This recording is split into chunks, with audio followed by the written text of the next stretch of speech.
smile in the face. It's the face that makes it, yeah. Totally. The dancing in itself, that doesn't do anything. Watch. Here it is without the face.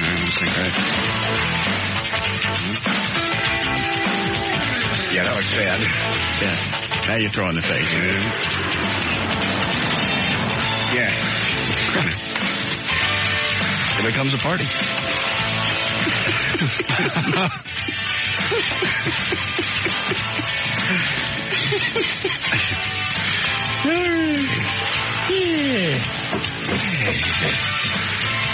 Eddie, load up the new bumpers. I want to hear those.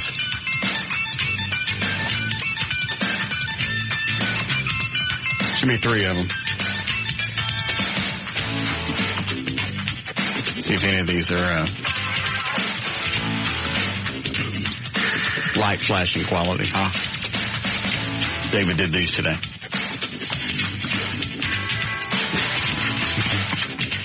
What a weird-ass weekend. It's like I don't even know where to start. From Drunken Bob on Saturday to the drunken stuff that happened Saturday to the big, long conversation with my dad on Sunday. Oh. Well, at least you're able to talk to him. My dad? Yeah. Yeah, that's true. You know, JD and I can't contact our fathers. Yeah. When does that happen? When they die. Yeah. Okay. 2 hours. 2. Straight. Not broken up over the whole day Sunday. Right. 2 hours straight. In person? Straight 2 hours. Constant. For 2 hours. On the phone or face to face? On the phone. Damn. You didn't pull the phone disconnecting thing? Because you would do that with us. Yeah, that's my dad. Oh. Was he convinced you that the world's coming to an end? No. You know, we didn't talk about that. What did you talk about for 2 hours? I don't know. He talked. I just kind of listened and drove in circles. 2 hours on your cell phone. Mm-hmm.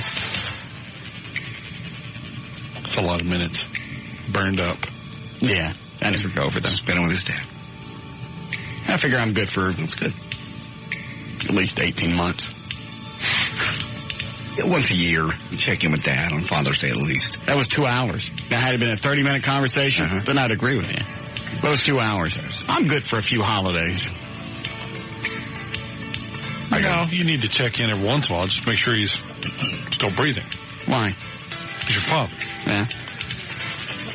Gave you life. So? All right. Whoopty crap. Look where it got me. He shaped who you are.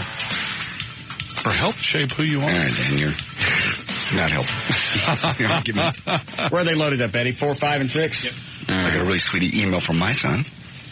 Which one? The good one? Yeah, no, the older one. Yeah. You got an email? Sweet little card. I know he locked horns, but yeah, I'm so proud of you as my father. And on a little sailboat on it. I looked at Joy and I went, 1 hour. The phone will ring in 1 hour. And within 30 seconds, he will ask for something. I was wrong. It was 45 minutes. And what do you want? Me to go pay his cell phone bill. I mean, he is so easy to read. Hope you having a good Father's Day. Good.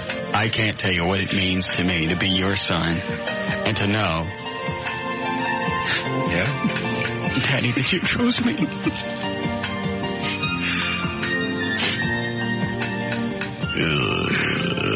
AT&T. Yep. Exactly it. 45 minutes, almost to the minute. Not even a regular mailed card. No, an emailed card, yeah. Or a little gift. Yeah. Because you can send stuff, I mean, between Vermont teddy bear stuff and the Pro Flowers and all the other stuff, there's something you can send your dad. They don't cost a whole lot. I was happy with the email card. You got an e-card. I got an e-card. I wasn't even happy with that.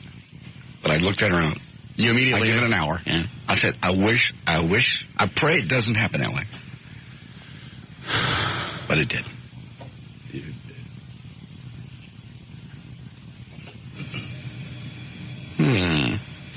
What?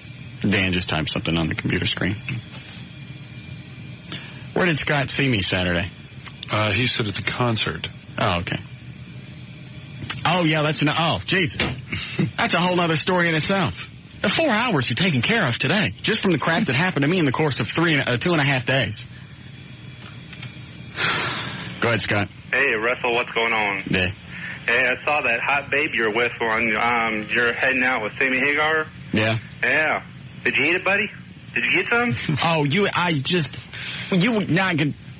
Come on, Russ, tell us all. We want to know. Did I eat something that evening? Yes. Yes. Hers? No. Oh, come on. She was a hottie. Oh, yeah, she's hot. But something happened in the course of the night to where I had to go. I'll explain it later. Oh, okay, dude. Take it easy. So you had a good time. Nice date. I'm sorry, one question at a time. Okay. Yes, Dan? They both boiled down to the same question, so you had a good time at the concert. It was all right. Stay for the whole thing? No. You rarely do. Did you see David Lee Roth at all? Mm-hmm. Was he still trying to do the old man high cake? Mm-hmm. Oh. They both look like crap. Good concert. They both look like crap. Sammy Hagar looks like just snot. And I don't care how many different ways that you dye your hair blonde with spikes and stuff, you don't look any better. You can wear those sunglasses all you want and make grimacing faces. You're still a dried up fat man. And he put on more weight? Yeah. Oh, man. At least David Lee Roth isn't fat. I mean, you know, he's first song he's out there, he got no shirt on. Right. Always. Still losing his The last time I saw him, those high kicks that used to go to his head were about I hear his high kicks are better now. But yeah, the losing the hair thing and the really gaunt look on his face, it's an old woman. He's a well-built old woman. I think we saw 2 songs and got out of there. That's it? You stayed for 2 songs out of the entire... David Lee Roth songs. He went on second. He all Sammy Hagar. Okay. And I took about just as much as I could because we had front row seats. Oh, my Lord. Which does you absolutely no good when every... Uh-oh. Yes? Scavenger in the place is trying to... Don't they have security to keep people out of that area? Yes. They're supposed to. Okay.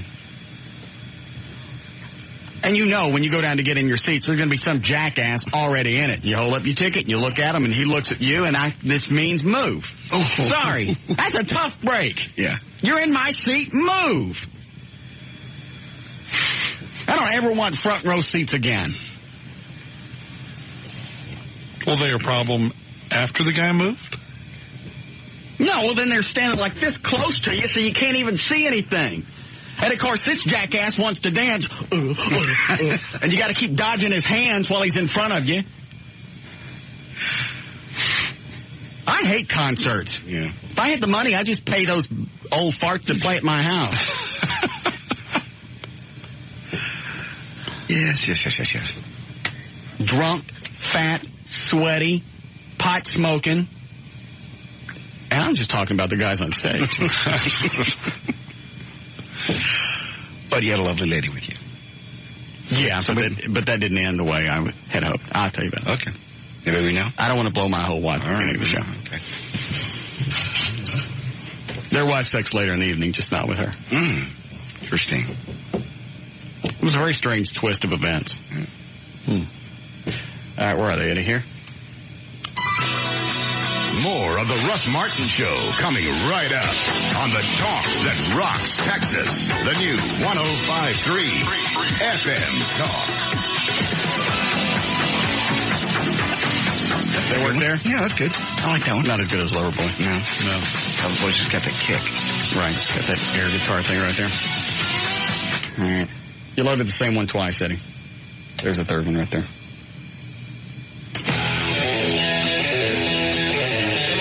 More of the Russ Martin Show coming right up on the talk that rocks Texas. The new 105.3 FM Talk. That'll work. I like that. Yeah. Gonna try it again? Okay. Reload it, Eddie. We could do this off the air, but what the hell?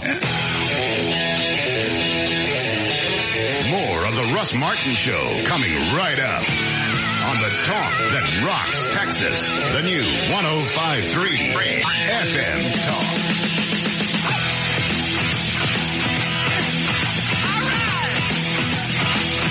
That may be my new favorite.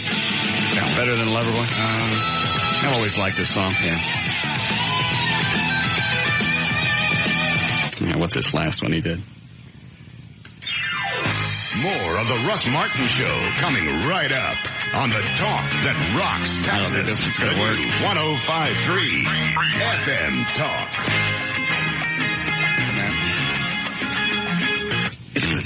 It's just not a flasher. Yeah, you're right. Let me see what Dan's got here before we start news. Got the audio.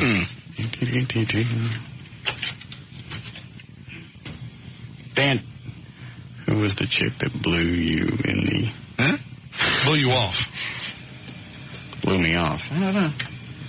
Is everybody watching me? Mm-hmm. It's like I couldn't sit in the ice house for 3 seconds without somebody coming up and just going, hey, man, let me buy you a drink. And guess who that was?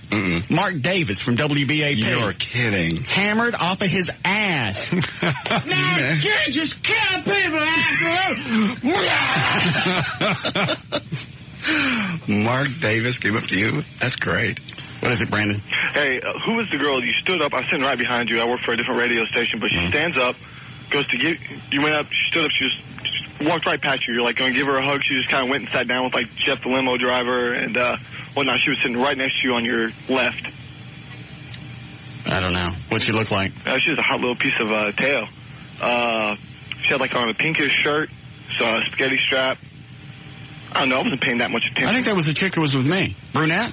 Yeah, Short hair. Yeah. Yeah, she's with me. Yeah. Then she just walked away. No. Yeah. So she came back. Yeah, there's a great big long story that goes with this. I got to hear it then. Yeah. All right. Everybody's watching you now. Everywhere you go, you can't get away. Normally, the Ice House there at the Fair Park is it's a bar. For anybody that doesn't know, you go in there and you drinks and whatever, and they got monitors of the concert, which is fine with me. I just sit in there. But used to be, it was only media, record people, and radio people that could get back there. Right. And their guests. Yeah. And everybody snot back on the planet's got some way to get in there. I don't know how they do it. Yeah. How do you get in there now? I don't even know. It comes with I got some kind of media passes. Yeah, normally we get a little badge or something. Yeah. Right there. It says VIP 2001 Ice House. Smirnoff Music Center. This guest was VIP parking, does not guarantee us. And this is only supposed to go to media. But I mean, everybody was getting in there. Doesn't do any good being a big shot if you got to hang out with the grunts. Well, the guy just called, said he was with another radio station, so he probably scored one from someone in their promotion. No, I mean, it looked like a Harley rally. Yeah. Last time I was there, I did too. Bunch of big, fat, ugly chicks with halter tops. Guts hanging out. That's no good. And then the radio people. Saw Cindy Skull. Really? How's she looking? She's got a boob job. She wouldn't show me. Oh. Her big, fat caveman husband was there. I don't know what the hell they're doing together. She could really, with those legs, that ass, now that she's got a boob job, get any guy she wants, and she goes and marries Fred Flintstone. Maybe she loves him. She must. Yeah. And every time I see them together, he gets fatter. I think they have kids just so you can eat them. He was the one, now that I think about it, that was at Cindy Coyle's funeral. Yes. Oh, no.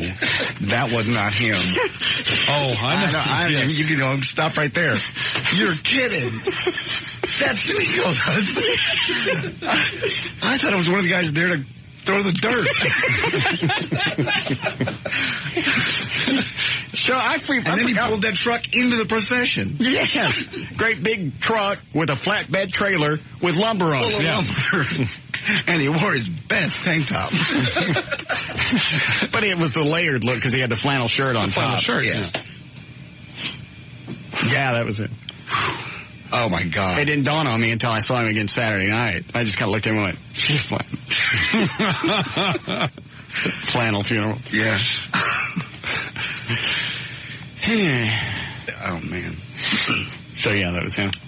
Very interesting. Yeah, nice guy, but he's a knuckle dragger. All right.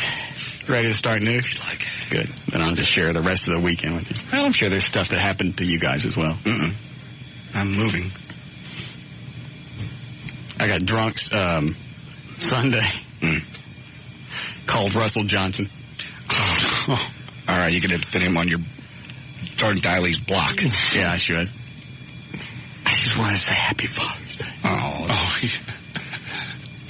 You've been so nice to us. I just appreciate your friendship. And he goes, "This is Mark Davis."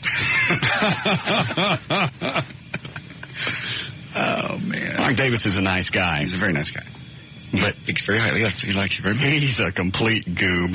Why? He was running around in tan shorts, great big white Hawaiian shirt, flip-flops. Oh. It was just, it's a look that don't work with him. Can't pull off the Hawaiian shirt thing like JD? No. No. And plus he was hammered. So it just kind of went into the whole great big geek factor. He kept buying me drinks all night. Very nice. I told you he stopped me at the KSCS Christmas party. Love what you guys do. God, if they just let me fart on here. My ratings would skyrocket. Eddie, do we need a break before we do news? Yeah, we should. All right.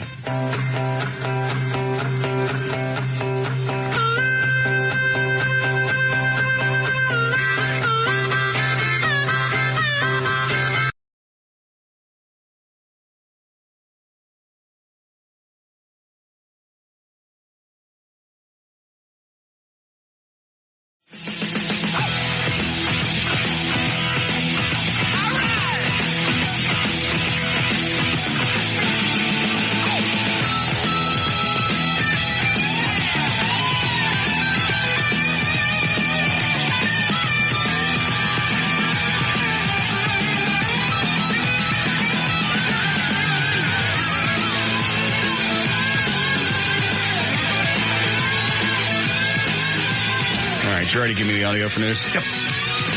You know what? I totally forgot, and I feel like a grunt. I forgot to call Brumley on Sunday. Anybody else? I talked to him today. Eddie talked to him today. Nobody called him over the weekend? No. Should get him on the phone. Okay. I'm sure he's still at the house. Probably won't go back to the morning news for a week or so, would he? I don't know. He is at home now, though. No, They basically put him in a room over the weekend, sent him home. When did he go home? Saturday, late Saturday. Oh. Yeah, all right. Get him on the phone. Okay. All right. You ready to start? Sure. I'll grab this while Dan's doing that. Never mind. All right, 3:35, J.D. Ryan's on the new 105.3 FM Talk with news. Hey, starts news brought to us by Service King. It is Monday, June 17th, 2002. Birthdays today. Venus Williams, tennis superstar. She turns 22. Craig Kinnear is 39. Joe Piscopo is 51. Barry Manilow is coming to town, by the way. He is 59. Just last week, Terry Barton described how she was the first at the scene of the out-of-control campfire that quickly engulfed everything around it in Colorado. Uh-oh. The U.S. Forest Service officer who was patrolling the fire ban in the Pikes National Forest said she frantically tried to extinguish the blaze and had no luck. Uh-oh. 3 days later, we found out she actually started the fire. She admitted burning a letter from her estranged husband at a campfire site in the forest, igniting a blaze that burned everything within a 10-mile radius and within 10 miles of the Denver area. I know. The one person. Yeah. That you'd think. And the place that she picked to do it. Yes. In the woods. Uh-huh. While enforcing a burning ban. Was there a burning ban? Yes. In the Pike. That's what she was there to do. Enforce a burning ban. So I thought she was just looking for illegally made campfires. But there was supposed to be no fire. I guess. Yeah, it was a burning ban. She was actually enforcing a burning fire ban. I wonder why the letter was so important she had to burn it. Nutbag chicks. And it's not like she just started. She'd been a part-time employee for 18 years. Yeah. With the U.S. Forest Service. Yeah. Hold on. Is that the Brumley? Left a message. Oh. Maybe they reground in his head. Well, what did he say when you talked to him? He said he was feeling pretty good. A little bit of problem with his left arm. He's going to have to go through therapy for to be able to move his hands and play piano and do all that stuff again. But basically, he's in good shape. How long is he going to be out? Is he going to miss the party Saturday? I don't know. Eddie asked him about the party. Is he going to miss it? Yeah, he said that he couldn't take the trip. Would be too much right now. What if we put him in a limo? I offered to take him in the truck. I'd drive. Because he was talking about driving, and he just... No, we put him in the limo. We could wrap his head in pillows. It's not an egg. Well, just in case you don't want anybody to accidentally hit it. Oh, God, that'd be horrible. I mean... Well, just wrap his head in bubble wrap. There you go. Oh, you mean horrible? Somebody hit... If there's an accident on the way out there, I'm just...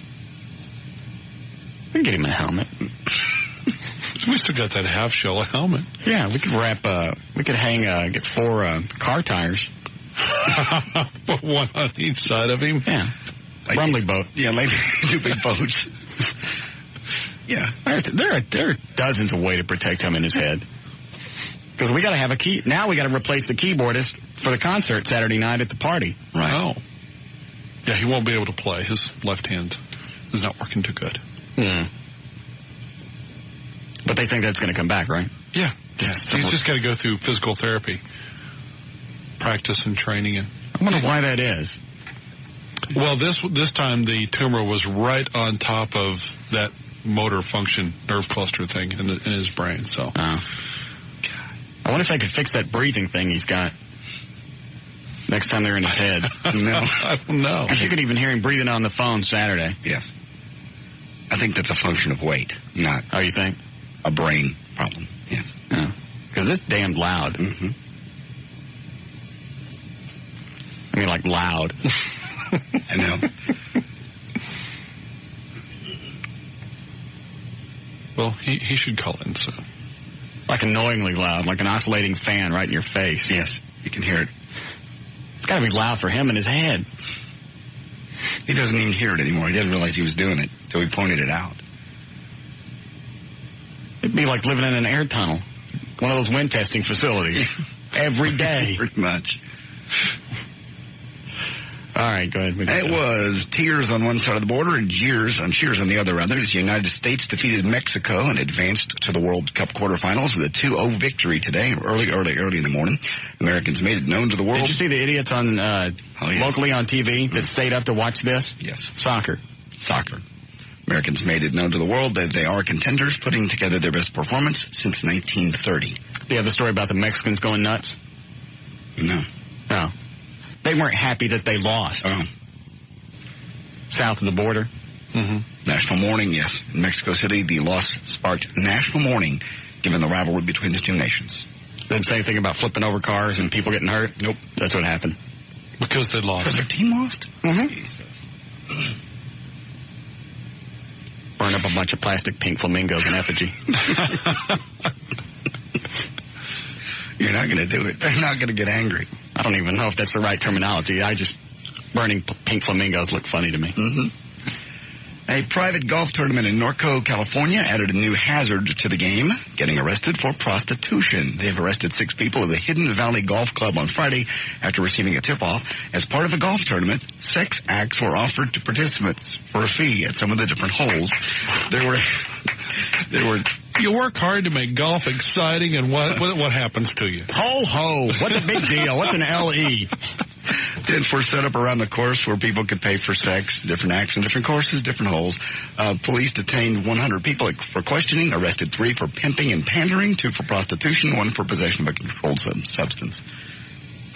Now, I'd play golf if they had a bitch at every hole. Mm-hmm. One of the gentlemen's clubs here sponsors a golf tournament every year, and the girls... Yeah, but the girls just go around in bikinis with the beer and stuff. Right. They get topless.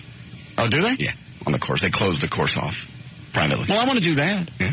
They take a bus trip to the course with all the girls, and they're topless, and your caddies. Could you, take all 18 of them and put one on each green laying on their back with the little flag and the... They do that. They put the flag in their thing? The little girls kind of sit right there, so their legs make a V to the hole. Yes. Yeah. They can't put the flag in there. It's too hard to hold. No, not the actual flag, but they sit right there in front of the cup. Oh. Naked? Mm-hmm. Slam? It's one of the naked clubs, yes. Yeah, I want to do that. I don't think we should say which one. Well, let me turn off the mics. They advertise with us? I don't believe so. Screw them. Okay. Many business owners inject a little bit of themselves into the company name, like Jones Hardware, Smith's Pharmacy. But what do you do if your name is Nissan? A Raleigh man is being sued over the right to use his own name on his website. Most people who type Nissan.com expect to see something about a car. Instead, they go to a Raleigh company called Nissan Computer Corporation. The owner is Uzi Nissan. He has adorned his family name on his company and several others since coming from Israel 25 years ago. In Israel, apparently, Nissan is a biblical term. It's the 7th month in the Jewish calendar. His company had no trouble prior to the mid-'80s when a familiar Datsun name was replaced by Nissan. Several years after setting up Nissan.com and Nissan.net, the Nissan company has sued him now for $10 million. He won. Because he's using his own family name? Yes. They actually won a case involving, a cyber squatting case against him involving his website. He won. But the automobile company won a trademark infringement suit against him, and they'll be back in court in October. But it's a computer website, right? It's Nissan Computer. Yeah, Nissan.com and Nissan.net. And you know they got to be pounding this guy. Oh, yeah. Which is, after a while he's going to go, hell, I can't afford this anymore. I'll just give them the stinking website. Oh, yeah, because they can bury him in lawyers if they wanted to. Where is he? Apparently they are. Raleigh, North Carolina. It's called Nissan Computer Corporation. Dancy, can you get the Uzi guy on? Uzi Nissan. Is that his name? Uzi Nissan. Okay. Go to his website. Maybe it's on there. Was it just Nissan.com? Nissan.com or Nissan.net. You'd think you'd give him one or the other just to appease him. But screw him. That's his family name. Yeah. And as long as he's not trying to sell it to him or just sitting on it to piss him off, just because you got a bigger corporation doesn't mean you win. Well, it happens all the time. In this case, it does, because he can't afford to fight him. And the point is, he used it. It's not like, Nissan was already established when he made his company. It doesn't make any difference. It's not like it's Nissan. He's doing Nissan used cars. Right. And he's got his own car lot. Right. It's Nissan Computers. Right. I'll see if I can get a hold of him. Yeah. I'm just wondering how much money he's had to cough up just to get these people off his back. And obviously they're not. They're going back in court in October. All right. Another trademark case. You'd think you'd be running out of records for Tiger Woods to break, but the man seems to be a machine. On Sunday, Tiger Woods won another major, the U.S. Open. It's the second time he's won it, and the 3-stroke victory over Phil Mickelson gives Tiger wind both this year's majors. He's won both of this year's majors as he's halfway toward the elusive Grand Slam, which is 4 majors. Tiger became the first man since Jack Nicklaus in 1972 to win the first 2 majors of the year. He won his 8th career major, tying him with Tom Watson for 5th all-time. Nicklaus is number 1 with 18. And no golfer has ever won a Grand Slam, which is the Masters, U.S. Open, British Open, and PGA Championship all in one season. He's on his way, though. Remember how we heard that Stone Cold Steve Austin had walked out on the WWE, and now the lines of reality were being blurred, so it was kind of hard to tell what was real and what was not. Right. They're becoming even more blurred, apparently, over the weekend. KMOL TV in San Antonio, reported that the police were called to Austin's house, and they found his wife, Deborah, the TV wife and the real life wife, with 2 black eyes, bruises on her face and back. Police reported states that maybe she's hard of hearing. No. Because obviously he told her twice. Jesus. The police report stated that Austin left the scene after his wife beating, and while he isn't under arrest yet, he may be soon. Stop it. How do you do it? I didn't do anything. You did. Wait a minute. Why didn't they arrest him? I missed that part. He was gone when they got there. He already took it's not like they can't find his ass. They'll find him. Does she, in a deal like that, does she have to press charges? Not in the state of Texas, she doesn't. I don't know where they live, but in Texas, it says San Antonio. Oh, it is? It says KMOL TV in San Antonio, so I'm assuming. Okay, yeah, in the state of Texas, no, she doesn't have to press any charges. It's the state? Yeah. Yeah, a lot of states are going that way now. What, to where they just immediately go after him regardless? Right. And they talked to Vince McMahon, spoke with KMOL TV, said, quote, "This is not a publicity stunt. This is something that's very unfortunate and sad." A power failure. Twice. Yeah. Probably told him. Power failure ended a Britney Spears concert after 2 songs Friday night. The arena power and lighting. I'd paid to go to that. How many songs do you have to sit through? 2. Oh, that's good. But the Spears stage show required additional power. Apparently, they didn't have it. A member of Spears management appeared on stage with her, and told the crowd the concert was canceled because of safety concerns. She says, Spears, "I'm just so sorry. Please don't boo." They did. Spears tour began May 24th. What's going to happen at a Britney Spears concert, though? Yeah. Really? No. But teenage girls can get out of control. She started May 24th in Las Vegas, and they're coming to Dallas July 22nd. Really? Yes. July 22nd. That's the last date of the concert, so that'll be a pretty good one. I want to go to that. You're out of your mind. No. You want to go to a Britney Spears concert? Yes. Do you want front row? Wait a minute. Just clicked. Yes. Yes, I think I do. I don't want to go. I'm going to wear my pants with a Velcro front. Just stand there with it out. You know, at the crowd or for Britney? Because the crowd will be full of screaming teenage girls. Yeah. Britney Spears. You want to go? Oh, yeah. I don't know if I could stand it. Seriously. Yeah. There'd just be a big circle around you, just a big empty circle. It's everybody staying away from the old perv at the show. Yeah, I got to go. Really. How much are tickets? I'm sure George can get them for you. July 22nd in Dallas. Hold on. Dan, call ticket brokers. Call a ticket broker. Who is that always gets us our stuff? Is it Texas Tickets? Texas Tickets, yeah. Yeah, call Haven over there and see how much the Britney Spears tickets are. I don't give a rat's ass about the concert. I couldn't care less. I just want to be there in a bunch of sweaty bitches. Some of them are 18, right? Yes. Quite a few. I can't stand it! Because we should do it July 22nd. A month away. I wish it were now. Because they're going to be in there and they're all going to dress like Britney. Right. Dress like little bitty tramps that they are. Yeah. Running around, jumping up and down, those little pert breasts and crop top. We can go to the ice house. We'll be in there. We get trashed and come out. Oh, and the ones that are in the ice house would obviously be of age, so that would be good. Mm-hmm. And they'd be all hot and sweaty because it gets really hot and sweaty and nasty in the ice house. Mm-hmm. And then you got to suck down a bunch of beer and get nasty and drunk and then accidentally get in the bathroom. I hear that happen sometimes. Did that happen to you? No, I didn't get fingered. Okay. Didn't mean that. Oh. Speaking of Britney, she will soon shift her acting career into high gear with a NASCAR-related movie. It's according to a Hollywood Reporter online. Spears' rumored NASCAR project has been given the green light. The movie, described as a drama, will be produced by her own production company, Britney Spears Productions. It's going to star her as a daughter of a successful NASCAR team owner who uses her knowledge of the business to inspire a former driver to return to the sport. Hold on. You gotta hold anybody down? I am so horny. I didn't even think of that. I'm just thinking of all the screaming 10-year-olds will be out there. No. Dan's talking to somebody. Come on, Dan, hurry up. Let's go.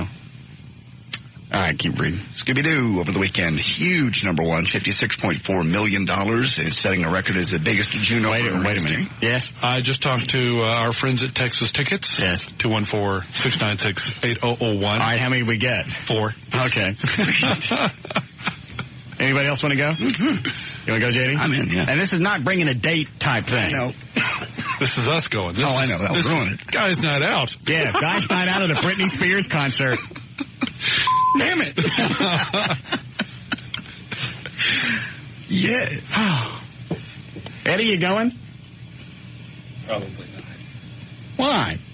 That doesn't excite you? No. What do you... He wants us to take his kids. That was a note he just, he goes, take my kids. Please. I'm sorry, Eddie. I'm going to be busy. Won't be able to keep an eye on your kids. Mm-mm. My eyes are watering up. Mine too. Are these good seats? What are they getting us? I don't know. He said as soon as he gets the actual tickets, he'll take care Who'd of you talk to? Scott. Oh, The Scott. owners. Yeah. Scott and Haven. Mm-hmm. Yeah. But he said he'll take care of us. I know.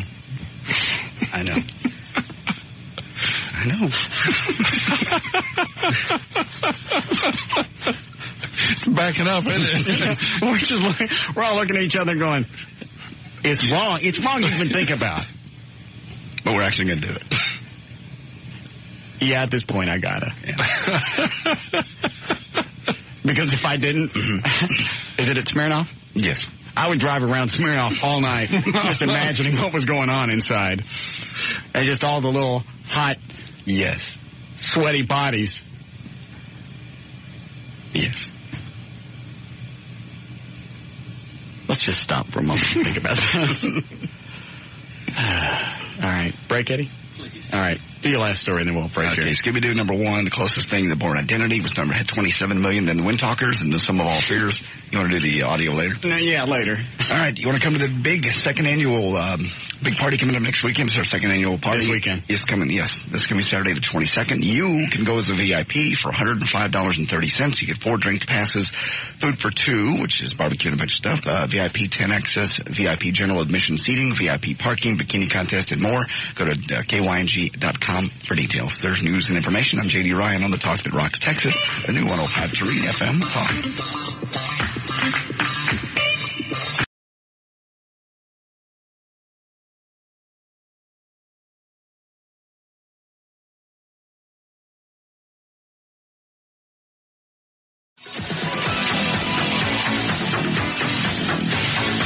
That one works. Call Russ now at 214-787-1053. Are you trying to get a full-size one? Yeah.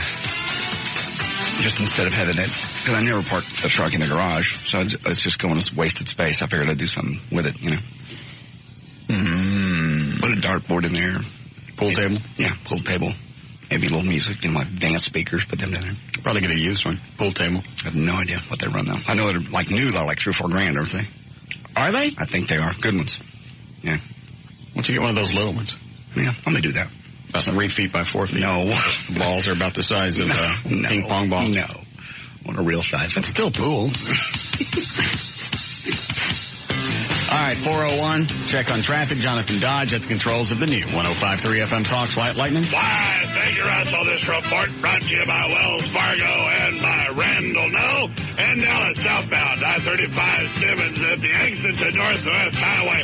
Minor problems due to a stalled vehicle and, of course, from rush hour between the two of them. Got a nice little delay going. There's the stalled vehicle eastbound, 635 between the tollway and Montford. That one is blocking the left center lane, causing a bit of a delay. Other than that, things are moving pretty good in Dallas-Fort Worth. This report brought to you by the new Showtime original series, Street Time.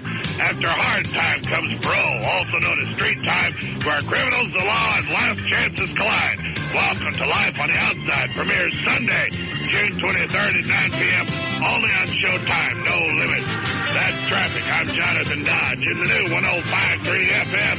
Fight. Lightning. Thank you, Jonathan. All right, weather-wise all week, pretty much boring. 70 for the low and near 90 for the high. We're partly cloudy and 87 degrees currently at the Talk That Rocks, Texas, the new 105.3 FM Talk.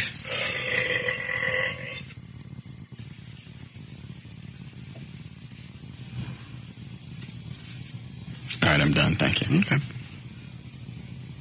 Making a list over here of things we have to talk about. I got a hold of the computer guy. I'm calling him back. The Uzi Nissan. Oh, really? Okay, we'll just wait. List of what stuff? Just stuff that we've talked about in the first hour that I want to get back to at some point. Your dad's Harley. Oh. You dropping your Harley. Your Saturday date. And L.A. Le Mans. After Friday.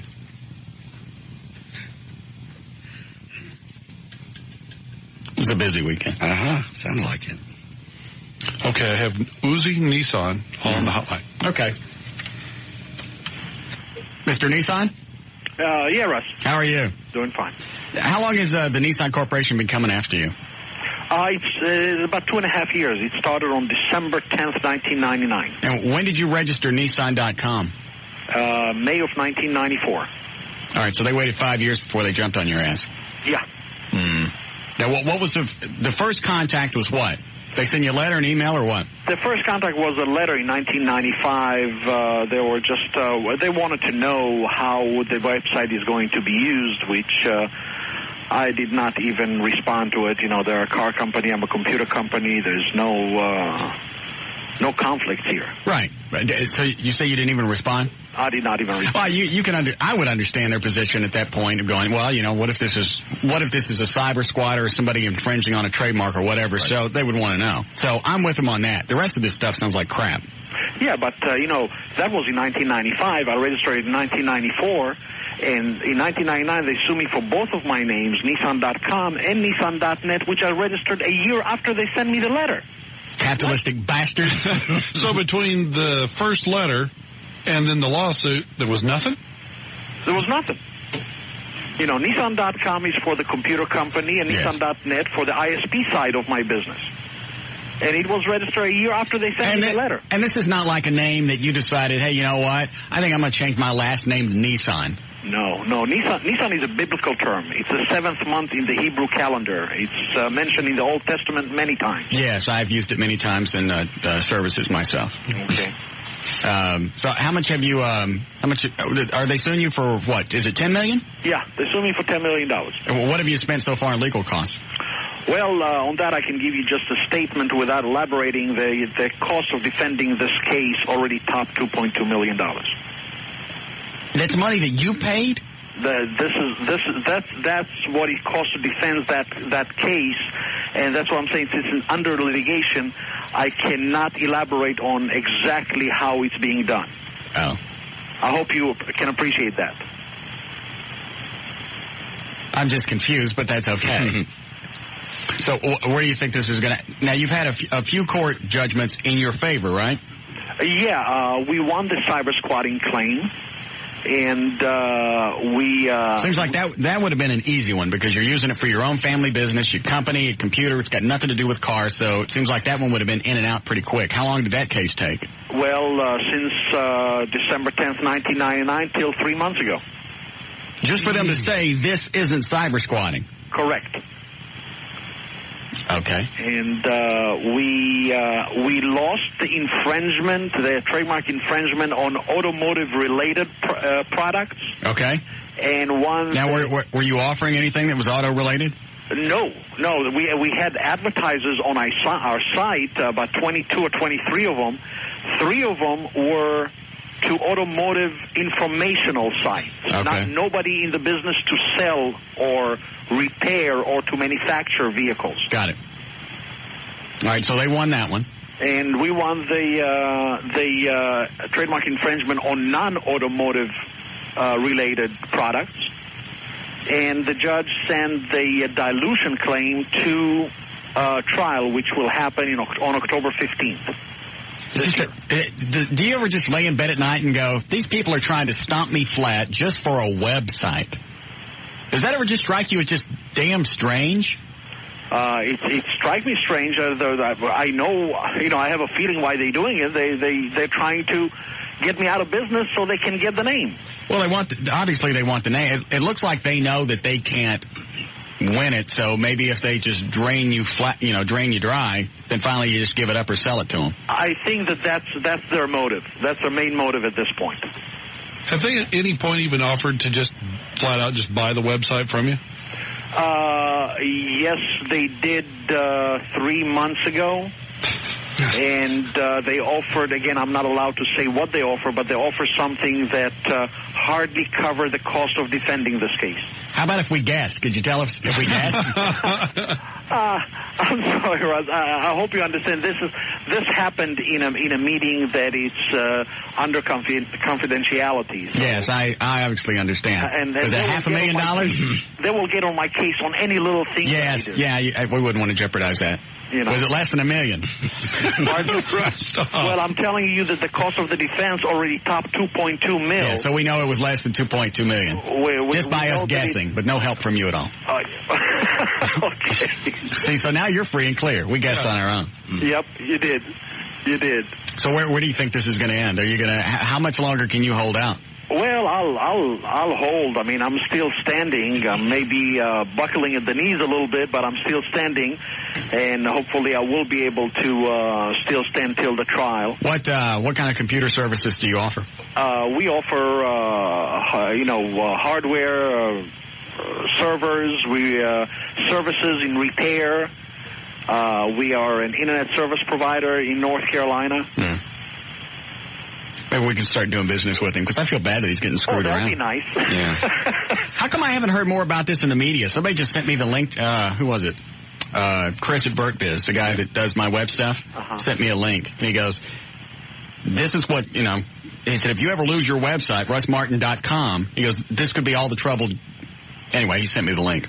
Well, it's... How come the media's not in on this? Because this is a billion-dollar corporation coming after a little guy. Yeah, but this is a corporation that spends $400 million a year in advertisement. So the big mainstream media will not touch it. Yeah, main media is not going to touch it. Nissan goes, oh, really, you want to run that story? Well, how about we just pull out $10 million out of your advertising budget? Exactly. Well, we're not bagging on the local companies. No. I mean, nationwide, if ABC were to cover it, and Nissan pulls all their spots off ABC. That's not right. That happens. That's the threat. It's the same deal. Well, I'm sure you're familiar with Bernard Goldberg and Bias. Yes, we're familiar with all the Jewish people. Didn't want to touch him. Yes. So that's the case, and I'm very grateful for shows like yours. Yes. That can take it and just bring it to the public, because the public really hungry for this kind of information. Yes, we know that. We always like to feed the public. All right. If anybody needs to get more information on it, you are just a little whore. They can get to nchelp.org. Oh, okay. I thought you were going to give your website again. All right. Well, I appreciate your visit. Good luck with this. Let us know what happens. Thank you. I sure will. All right. Take care. All right. God bless you. Bye-bye. All right.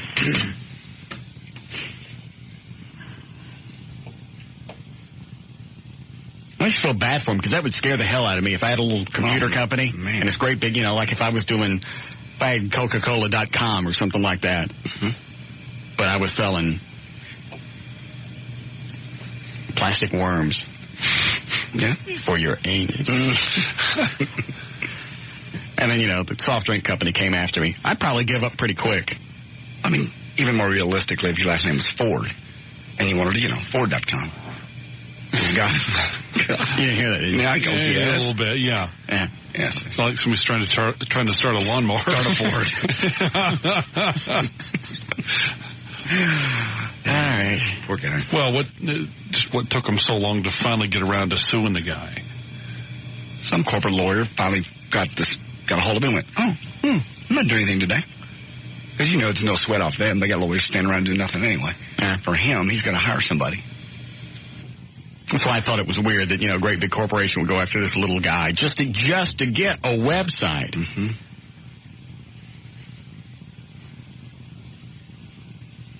All right. We need a break, Eddie? Yes. Okay.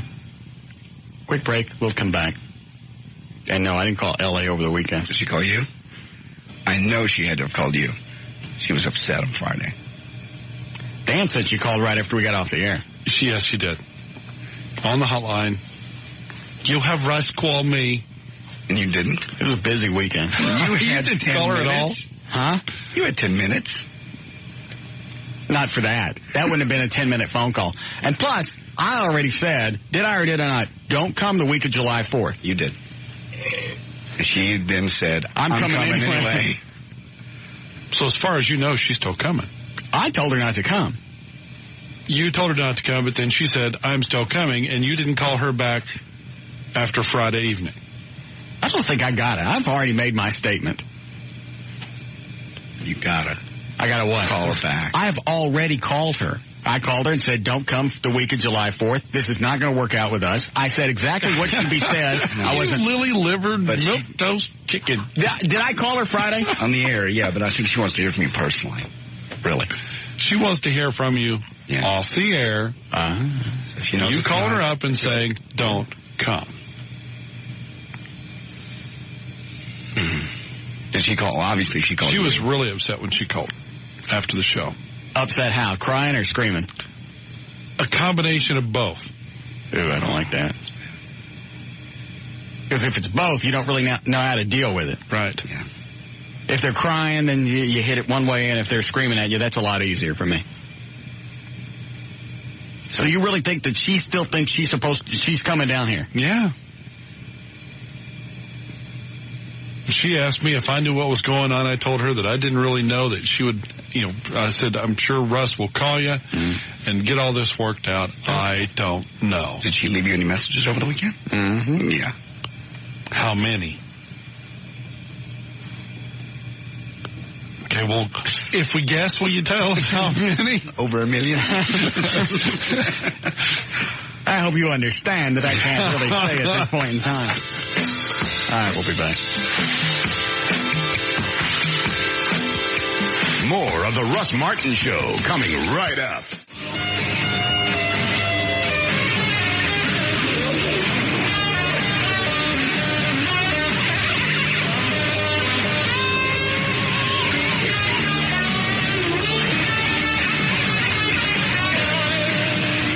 Dan, tomorrow, why don't you see if you get somebody on from Nissan and they can defend their position on stopping that little guy flat. I'll see what I can do.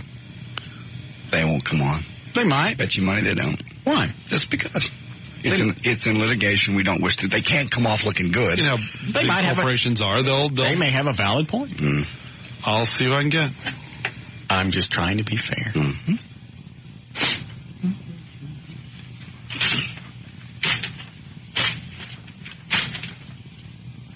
Hey, I talked to my dad for 2 hours. 2 hours. Straight. Talked about his Harley? Yes. And yours? Did he want to ride yours? No, he wanted me to ride out to the middle of nowhere. I'm looking for something. That's why I'm off mic. Where's all my stuff? There it is. Where exactly did you drop the Harley? In the garage. They're heavy once they start going. That's about 665 pounds of dead weight. Because what I started doing is, because my garage is on the back side of the house, I had been pulling the Harley just directly into the garage. And since my driveway is on an incline, it's a mother backing that thing out.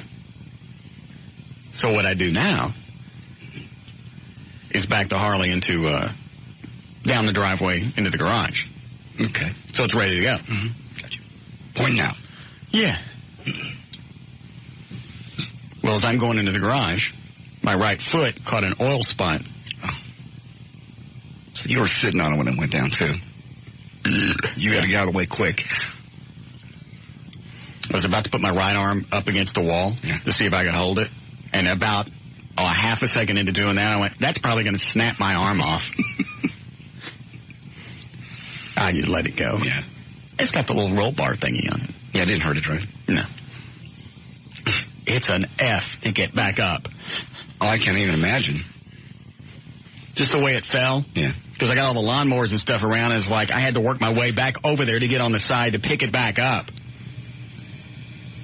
So you haven't even had it, less than a week? I slipped.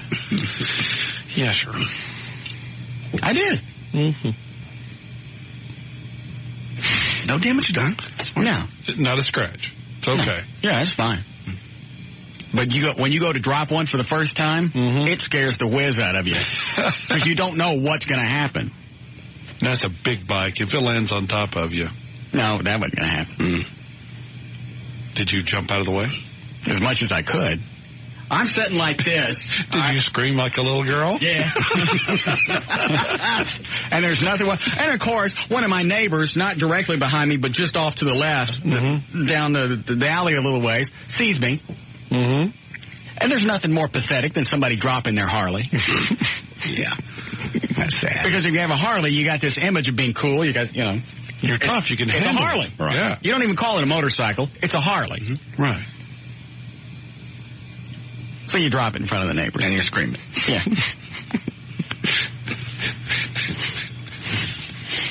So I'm sitting on it like this. And I'm backing up, right? And I got it down. I'm going, this is great. I'll just do this every time. Right. My right foot, it's an oil spot. I go down like this. So it just starts going down. I go, Oh, you went off the other way. Good. Yeah. Oh, it was going this way, so I just kind of lifted my right leg up. Yeah. I kind of cleared the motorcycle and just kind of let it fall. You stand back, just look at it. Perfect. Yeah. You can go in the house. Yeah, that's what I should have done. Just kind of looked at it, put the helmet on top, and walked in so the neighbors go. That's where I always keep it. Yeah. Yeah, I don't like the gas to sit horizontal. It's not good for the flurb.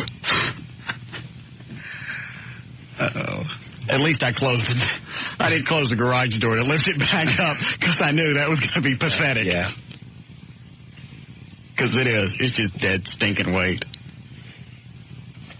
So, yeah, 2 hours. So you didn't ride with him, though? No, he lives too far out. Yeah. But you talked about his Harley? Talked about his Harley. He talks about how his hip hurts now and it's hard to ride. It's like, oh, good. I can't wait to hear about this. Because you could bring yours out on a trailer and we go riding. I don't want to come out there. It's in the middle of nowhere. Then he calls me today. Calls me at home. I guess because I called him yesterday. Now he thinks it's okay to call me at home. Well, certainly it's okay for a father to call his son at home, isn't it? I didn't call from my house phone. I called from my cell phone. Oh. I don't know how he got my home number. He's your dad. Your parents don't have your home number? Obviously they do. Yeah. So he calls today, and I guess the whole Harley thing got him to thinking about it. He goes, "Could you, Russell?" "Yeah." "It's Dad." "Good. Can you get on the radio and tell people I'm selling my Harley?" "Yeah, I'll do that." Swap shop. "Yeah." "You do a swap shop? Because I'll take a good tile saw for it." So I get, because then he starts going on. It's like, I got stuff to do. During the week in the morning, I'm working. Right. Well, I just got to thinking about it. I'm getting old and, you still there? "Yeah." I figure I'd just get rid of it. "Here's what it's got on it." "I don't want to know." "Well, I'll just tell you." Then he goes through a whole long list, and I couldn't care less. "And when you get on, don't forget to tell them about that big light-up duck on the front fender." Yeah. They don't give a rat's ass about being the electric or whatever the hell it is. They want that great big lit-up duck. He does not. That's what he said. I remember the first motorcycle he had, he was putting horn ornaments on everything. We had like a 1967 Ford F-150 pickup. Mm-hmm. Had some kind of swan. Oh, those? Do you remember? Yeah. Oh, my God, I remember those, yeah. And the wings that lit up? Yep. Yeah. Yep. Yes, back like this. Yeah. The wings are made out of plastic. Right. Yeah. And, of course, us being the white trash people we are, about 3 months into it, one of the wings busted off. He don't ever replace it. No, hell no. And then he swore for another 8 months that the reason the truck veered to the left was the wing was missing.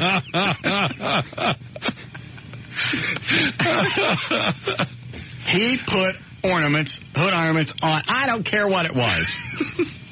Motorcycles, trucks, Harleys, pets. If it had a front end, it had a hood ornament on it. And then CB antennas. Yeah. The great big fairings. Lights on the end of the CB antennas. Lights all the way around the saddlebags. I remember those. And the lit up duck. I was thinking about buying it from him until he told me about the duck. Maybe it comes off. Mm-hmm. I'm sure you could take it off somehow. Probably. You really want one? Because I think the electrical lights are about 100 pounds heavier than the Fat Boy. Ooh, they're a big, big bike. How much do they run? Approximately. I don't know. Same engine size as the Fat Boy. It's just a bigger bike. Mm-hmm. I'm sure he'd cut you a deal. Mm-hmm. Yeah, signed it by Elvis. It's an autographed edition. That was the other thing. He goes, "Can you come out here?" First of all, I don't want to go see him because he lives out in the middle of nowhere. "Can you come out here and sign it so I can get, some extra money for it?" Maybe we put it on your website. Don't forget about the tile saw. So that was today. And lovely. Go ahead, you're on the air. Hey, how you doing, Russ? Good. Hey, maybe since you're friends with a bunch of police, maybe you can get somebody to take you out to the Dallas Police motorcycle school. Let them teach you how to ride a little bit and pick up that bike, so it won't be so hard for you. I know how to ride. I slipped. I slipped. Yes, sir. Yes, sir. Have you ever seen the police Harleys with reverse gear on it? Yes. Anybody else see that? It's cool to watch them back up because their feet don't touch the ground. I have a hard time forward. Yeah. They've got a good class, though. They really do. Do they seriously? Really, yes, they Actually, really that wouldn't be a bad idea. Where do they teach it? At Fair Park, Mike's roommate's a motor jockey, and you probably can get a hold of a sergeant or something up in traffic, and they'll probably hook you up or something. That's not a bad idea. That's a good idea. Yeah. All right. Thank you, sir. All right. Have a good one. What were we going to say, Dan? Oh, guys are just calling in wanting to know how much your dad wants for it, and I told them to email you. Yes. No, we're not doing swap shop, and I don't care if you got a tile saw or not. And he couldn't just call and go, okay, blah, blah, blah. He's got to give me the whole reason, the whole background why I got to get rid of it. Well, I'm getting old, and the hip's going out, and sometimes it hurts when I get on it. I got on a couple of days ago and got on the road, and the hip started, and I just turned around and went back home. I don't care. Doesn't it hurt your hip to be on the phone? No, it's fine. Makes you feel better. Yeah. I used to stay on the phone for days. Lucky me. Yeah. Good. Maybe I'll forget to eat. God, is your father. They just drive me nuts. And it's like, I knew yesterday when I called, and it was a nice conversation, I went, you know what, as big of a pain in the ass as it is, I'll stay on the phone. I'm doing the right thing. Mm-hmm. But I knew as soon as I got off the phone, he's going to call me back one day. Yep. Took one day. Yeah, I was surprised it was so soon. I looked at the caller ID, and it's his name. I guess we're buddies now. You bonded on Father's Day. That's great. Made me go out to the ballpark next to toss around the softball. Porn stars and parents. I can't get rid of any of them. What is it, Jenny? How you doing? Hold on a second, sweetie. How we doing, Eddie? All right. Go ahead, Jenny. Well, you see, my boyfriend got me this gift for my birthday. Uh-huh. And it's like a special toy. How old are you? I'm 20. Going to Britney Spears? No. We are. Well, I hope you guys have a good time. I am. Mm-hmm. I'm sweating right now. Are you? Mm-hmm. Well, listen, I'm afraid to use this toy. What is it? It's a vibrator. Okay. And I've heard some things about him that kind of make me nervous. Like, he wants to spice up our sex life. And I'm kind of afraid to use it because I've heard that it can cause... It could electrocute you. Can it? Yes. No. Yes, it can. It's not a plug-in. It's like battery-operated. That doesn't make any difference. If you use it incorrectly, anytime you have electricity and moisture, there's a really good chance you're going to fry your vulva. No. Not either. Go ahead. If you fry your vulva, remember to cut the slits in it so it don't bubble up. You guys, I'm being serious here. Don't scare me. I don't want to die. No, you're not. It can happen. Okay. You can't. But I've heard that when if that thing blows up when it's in your snatch, the grass fires in Colorado right now are going to look like crap. No, I'm serious. I've heard that when you use these, you can, lose... You do what? You can lose your sensitivity. It's from all the scarring from the flames. No, Russ. Don't lose any sensitivity. You don't? If it burns up, it does. It's not going to burn. You don't burn up. He keeps asking me if I've used it, and I keep saying no because I'm scared to use it. I don't know. I don't want to lose, I don't want to lose anything and have, be having fun with him and not be able to get off or anything. You will be. No, it'll actually make you more sensitive to your own body. It will. Know what you I don't think so. I think after a while you get used to that. Just like we don't leave it in there for days. Well, she don't know that. Yeah, she does. Plus, if you have the electrical problems like I'm trying to describe to her, don't happen. Okay, I really don't believe that. Y'all are just trying to scare me. You're going to electrocute the little man in the boat. Okay, well, I'm just making sure I'm not going to, lose anything from using I think anytime you use something like that, you get used to it, and that's your new if you do it all day threshold. Well, you don't use it constantly. You use it as just a little spicy device to play around. Now, does he want to use it while you're there? Well, I don't know. We haven't talked about that yet. Yeah, you should always use that supervised, because you never know when it's going to zap you. Well, thanks all for your help. Okay. Yep. Are we having fish with Where is he right now? He is at work. How long have you been dating? About 3 years. Really? Yeah. So you started dating when you were 17? Yeah. Wow. Was he your first? Yes, he was. So she's only had one guy. No, he was my first. Yeah, see? Oh, thanks for clarifying. You dumbass Dan? I'm sorry. Gee, what was I thinking? Well, we just wanted to get something to make things a little more interesting. And Yeah, you're at the 3-year mark. It's boring now. Well, it's kind of weird that she's only 20. How old is he? He's 21. Oh. He's still wound up. Vibrators would be the last thing that I would think you would want when you were 20 or 21. Your bodies are still fresh and firm and get all nice and sweaty, and sometimes you probably reach around and grab his little tight man ass and pull it close to your body. See, no, listen, I wish it was Britney Spears time. Well, see, I got on... I got to get a raincoat. And I lost. No raincoats at the concert. No. Yeah. Sir, there's no chance of rain this evening. It is now. I see participation right now. Catch. Time for a nap. Yeah, Brittany gonna have a drum solo anytime soon? I need a...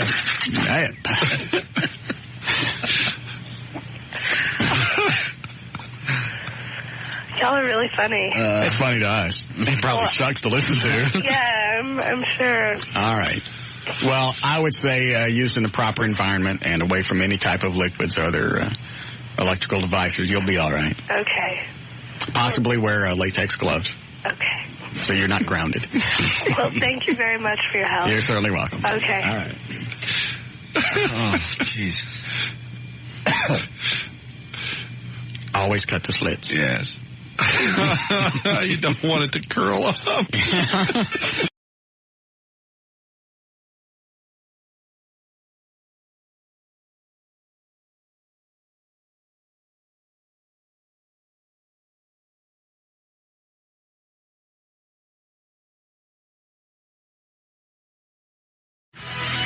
No, I didn't let Bob in the truck. Oh, I thought you went out with him Saturday. I thought you said you were out with Bob at some point.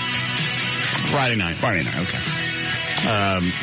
But I was on the Harley. Oh. Where was Bob?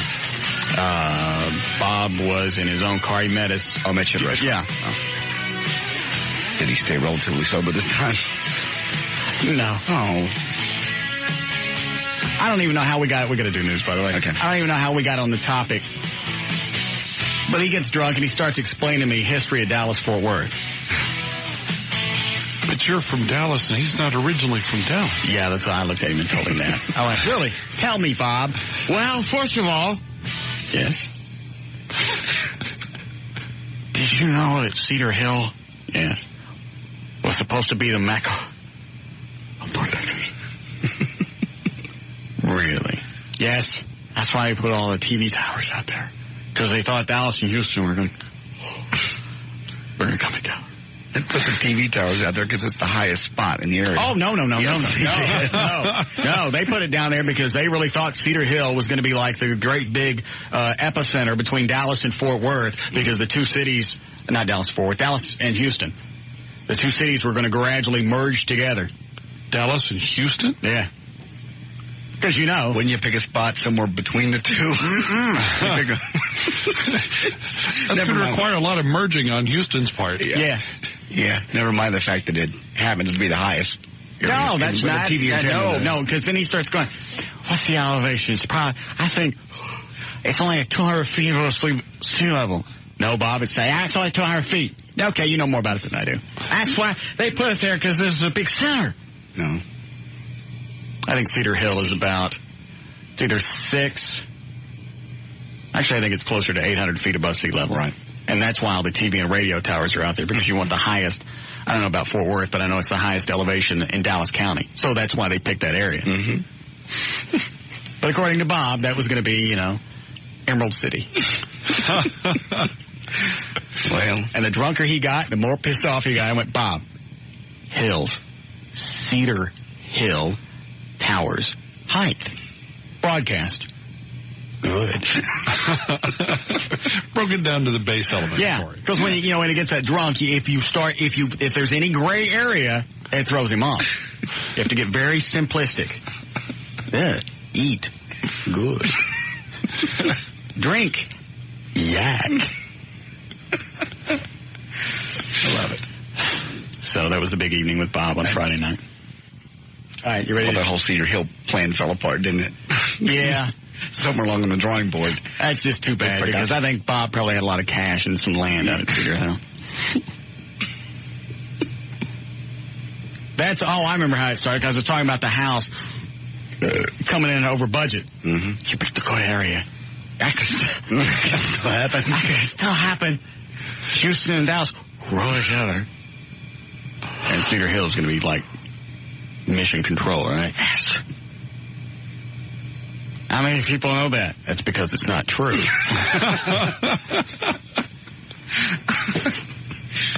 Oh, Lord. That sounds like fun. And Iggy Thorpe was supposed to be president of Cedar Hill. Hey, Jacksonville fam, police. Secret Service. Yeah. Secret Service watched Iggy Thorpe and Alcadelphia. I forget the name of the third H. Screw it. All right, you ready to go? Yes. All right. 4:51, J.D. Ryans. I should hang out with you and Bob one time just for the laugh. That's the only upside of getting out of the house on the weekend. Yeah. Is I got enough stuff to fill a couple of days of airtime between hanging out with Bob, going to concerts, and dealing with my parents. Just that in itself, that saves hours of show prep. All right, 4:52, J.D. Ryans on the... When we go to Britney Spears, that'll be Monday. Yeah, are we sure Scott over at Texas Tickets? He'll take care of us. All right. Now, this is the time I do want front row seats. I don't ever want front row seats at a rock concert again. Third or fourth is probably okay because most people don't gravitate to the fourth row. Still close, perfect, sound is good, nobody to mess with. Okay. Front row, everybody just, how do they get past security? Because they wouldn't let me down the aisle without the ticket. They may have tickets, but they may, for that section, but they may be all the way back to the very back of the section. Yeah. So they just take the liberty of moving up. Had I paid for those tickets, that would have pissed me off. I finally got tired. It's like, you know what, there are too many guys here, and if you get in a fight with one of them, probably 3 or 4 of them are going to jump your ass. So I'll just be the pussy and go back to the Ice House. So I watched the rest of Sammy from the Ice House and the first 2 songs of David Lee Roth and then left. Went, all right, I get it. I've seen it. Mm-hmm. I've seen enough. Missed traffic. Yeah. What were we doing? News. Oh. Brought to us by Burger King and by Southwestern Bell.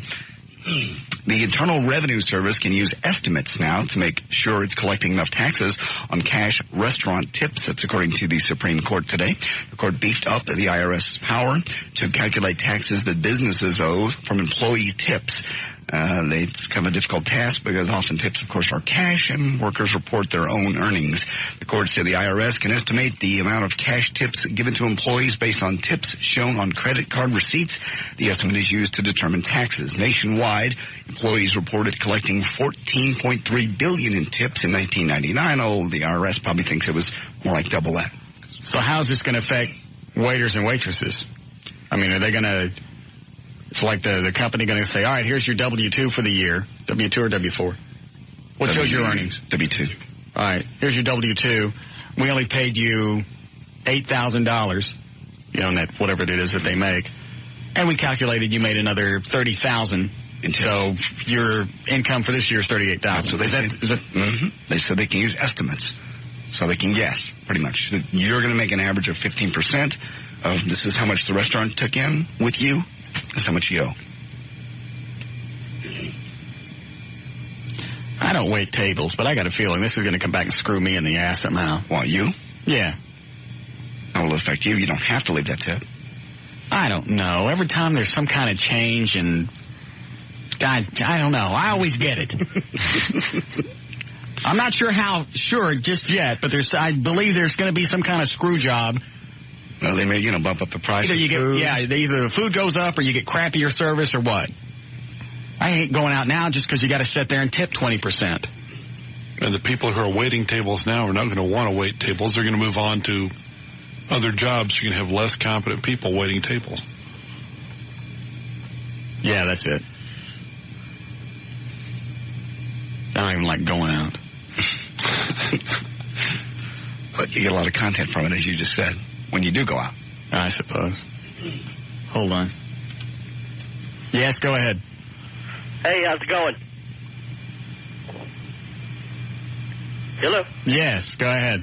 Hey, I was going to let Russ know. I'm fine. It's 10 times worse at the front row of a Britney Spears show. Yes. Because you've got about 5,000 13-year-olds screaming collectively in your ear. Earplugs we can take. Yeah. Plus, and mostly, hopefully it's going to be like, 18, 19, 20-year-olds up there just screaming, losing their minds. Doubtful. Yeah, I bet I'm hoping for that. Yeah, try 11 through 14. No, that's no. No. Don't be ruining my concert. Okay, good luck, man. Thank you. Okay. Raincoat. Mm-hmm. No. Not walking in there with you wearing a raincoat. Sir, it's a clear sky. What are you, weird? Ooh. Go ahead. Hank Williams Jr., speaking of concerts, has been added to the ABC's 4th of July special, same one that Toby Keith got booted off of last week. Brooks and Dunn will be there, Tom Petty, Sheryl Crow, Los Lobos, and as for the basic chaos surrounding ABC's decision to cut Toby Keith, Toby had said Peter Jennings made the decision not to have him on the show because he thought the song courtesy of the Red, White, and Blue, The Angry American, was, well, too angry. And ABC has said the show is meant to be a celebration of American strength and diversity. By his own definition, it is an angry song. That's not how our producers want us to open the celebration. Pussy. Canadian pussy. I don't like him now. Okay. I'm going to dress up like the Pope. And go where? Britney Spears. No. Priest. No. Yes. Bad idea. Holy water. There's a book coming out next month about Ozzy that's completely shame. Touch it. Touch the Pope. It's a shameless attempt to cash in on the hype he's getting these days. It's called Ozzy Unauthorized. The reason they called it that, because it just is. It's unauthorized. It's by a chick named Sue Crawford, who didn't even sit down and talk to Ozzy.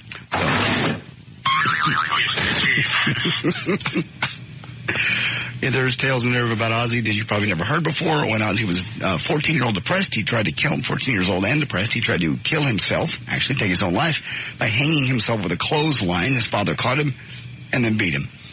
The book probably while he's still hanging on the Well, it's easier that way. Yeah. The book contains other tales about the increasingly violent fights Ozzy used to get into as a kid, his abusive drunk dad, his mother who wanted to have him do school musicals. Kiss the Ozzy. One of his first jobs as a slaughter man, where he killed 250 cattle a day and pulled the guts out of sheep.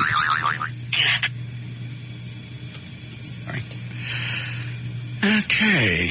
Let's see. It's from Glamour Magazine. Ever wonder if your guy would cheat on you, given the perfect opportunity? Well, they offer some perfect opportunities for cheating. This is the whole survey? Glamour Magazine. Yes, 4 different scenarios and whether the guys would cheat or not.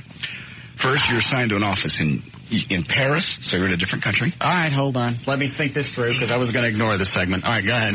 Well, you can. Go ahead. A girl in the office looks like just really hot. Wait a minute. I'm out of the country? Yeah, you're in Paris now. Yes. Okay. So your little coworkers. No, my answer is yes. Are really hot. She's very flirtatious. Knowing that your serious girlfriend is 3,000 miles away, do you pursue it? And where am I again? You're in Paris. Okay. All right. 45% of guys said they would be tempted but would not stray. 35% said they'd indeed nail her. 20% said they wouldn't even be tempted. Almost every guy would do that. Yeah. 40. Well, you got to realize this was that Glamour Magazine thing, so and they probably were probably doing the survey at the mall. Yeah. Here you go, honey. Would you cheat? Oh no. Possible scenario number 2. Yes. When you first started dating, your girlfriend cheated on you one time and one time only. You still resent it. Do you get back at her? No. Well, 38% they'd consider it. No. Follow through. No. 33% they would not. No. Cheat to get back to her. And 29% said they would cheat on her. You would not cheat on her? You said get back at her. You said get back. You said get back. Would you try to get back? Would you cheat to get back at her? Oh. But I would have to take her back. Okay. And what was the question? Okay. When you first started dating, your girlfriend cheated on you one time and one time only. You're still resented. Do you try to get her back? No. Okay. Are there other questions? No, but there's other scenarios. I think they say, would you try to get her back? I think in a revenge type way. Or bring her back into your life. Oh, get her. Oh, I thought you meant like keep her. These are where the guy you stayed in a relationship. Yeah. Would you get her back? Yeah. Yes. Yes, I would do that. If I took her back, yes, I would get her back. You would seek revenge. Oh, absolutely. Yes. 30% of guys said they wouldn't. I would cheat and take pictures, and right before I broke up with her, I'd go, Luke, it's one of your friends. Okay, number 3, you're married, you have a kid. One night as you drive the cute teenage babysitter home, she tries to kiss you. Do you kiss her back? Yes. 70% of the guys said, no way. Yes. 23% admitted they'd be tempted but wouldn't do it, and 8% said, no way. I mean, 8% said they'd do it, I'm sorry. Geese that Jesus. So most guys said no. You don't kiss the teenage babysitter. Well, you mean like 18? Yeah, 18. Slide the door. Scenario number 4, your new assistant is smart. She's got great legs. You're seeing someone, however, you haven't really talked about being exclusive. Do you try? Eat it all the way to her neck. 50% of men said yes. They would. 27% they said they would not even be tempted if they were dating somebody else. There's a lot of guys out there with girlfriends answering these questions for them. Yeah, they should really get these guys off by themselves. Promise them complete anonymity. Yeah. And you know what? Give us, just tell us. Your friend throws a weekend. Every guy's tempted. Yeah. Your friend throws a weekend bachelor party in Vegas with 6 of your single friends. You're happily married. One night while you're in alcohol-induced haze, a call girl offers to pay you some pleasure. Yeah. Do you? Yeah. 45% of men said no way. 35% said they'd be tempted. 20% said go for it. You're married. You're in Vegas. Yes.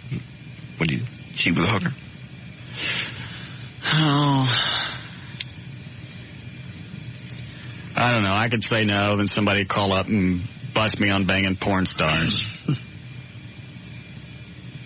Yes. Finally, you're out with a close female friend, and you're telling her... Hold on, how many of those are left? Because Eddie's waving his log. 1. All right, go ahead. You're out with a female friend, and you're telling her about the last fight you had with your girlfriend. This friend of yours happens to be single, and she's being flirtatious. Yes. Do you say yes every time? Yes. 54% men said they wouldn't even think about it. Lying fact! 34% said they'd be tempted but wouldn't do it. 12% said yes, they'd go for it. I think you're right. I think they do. Let me see this thing. And this was all in Cosmo? Glamour magazine. I think you're right. I think the women were standing over when they... Dan, see if you can find anybody from Glamour. Does it say who wrote the story? No. It does not. I got to know where they conducted the survey. Okay. Because that's going to be telling of the results of this. Because that's absurd. Especially that last one of 54% said they wouldn't even think about it. Mm-hmm.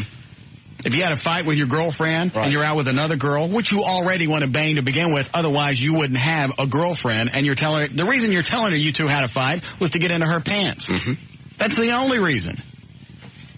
If you really want to vent about a girlfriend, you do it with a guy, somebody that can understand, that's been through the same crap. Chicks don't get it. You're not going to get the same resolve by talking to a girl.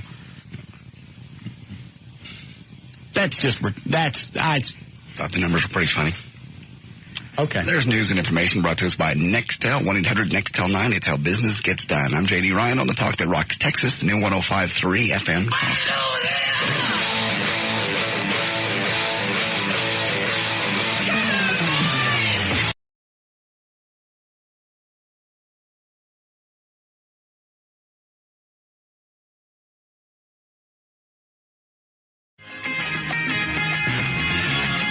Russ now at 214-787-1053.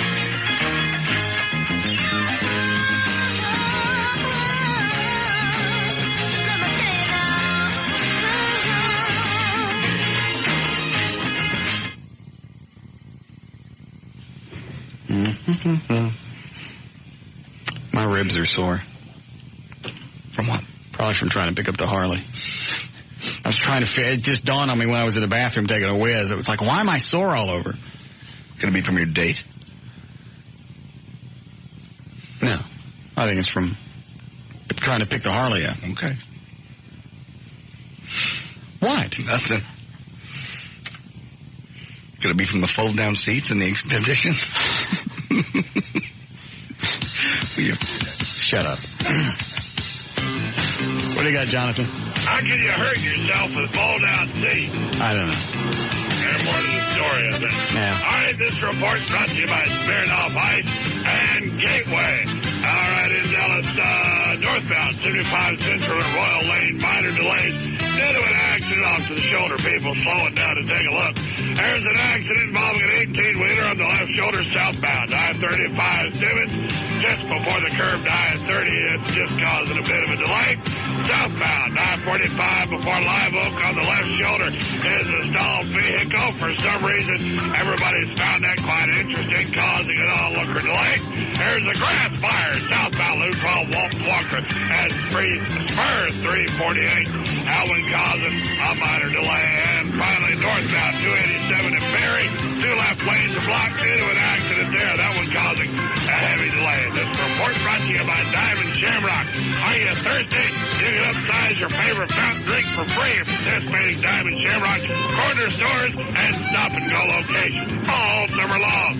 Diamond Shamrock keeping you on the go. That's traffic. I'm Jonathan Dodge. And the new 105.3 FM's White Lightning. Thank you, Jonathan. Weather kind of boring this week. Should be partly cloudy all week. 70 for the low, but just around 90 for the high. We're at 88 degrees currently at the Talk That Rocks, Texas. The new 105.3 FM Talk. All right. Eddie, load up both opens for that bit you wrote. I can't decide which one to use. Were you going to tell me something during the breakdown? You had that face on. Yeah, I was trying to get a hold of Glamour Magazine. Oh, yeah. I just got their switchboard there. It's after 6 there. Oh. Okay. So I'll see if I can get them on for us tomorrow. It's not that important. You just know damn well that they were doing that in the mall. Sure. Because that's where most of these places, people go. And if you want to find a guy in a relationship, that's the best place to go. Because there ain't no reason for a guy to be at the mall by himself. No, not very many know. I come here for the food court. Really? Go ahead, you're on the air. Yes, I was trying to find out, did Jonathan Dodge take a dude in Russ's pool? Yeah, about a year in a hot tub. Yeah. You're kidding! No, he sat in the hot tub and floated a turd. And, you'll love this, because my hot tub has got a little fountain. He used it kind of like a bidet.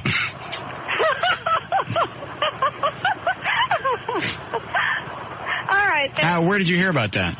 Well, my mom told me that this weekend.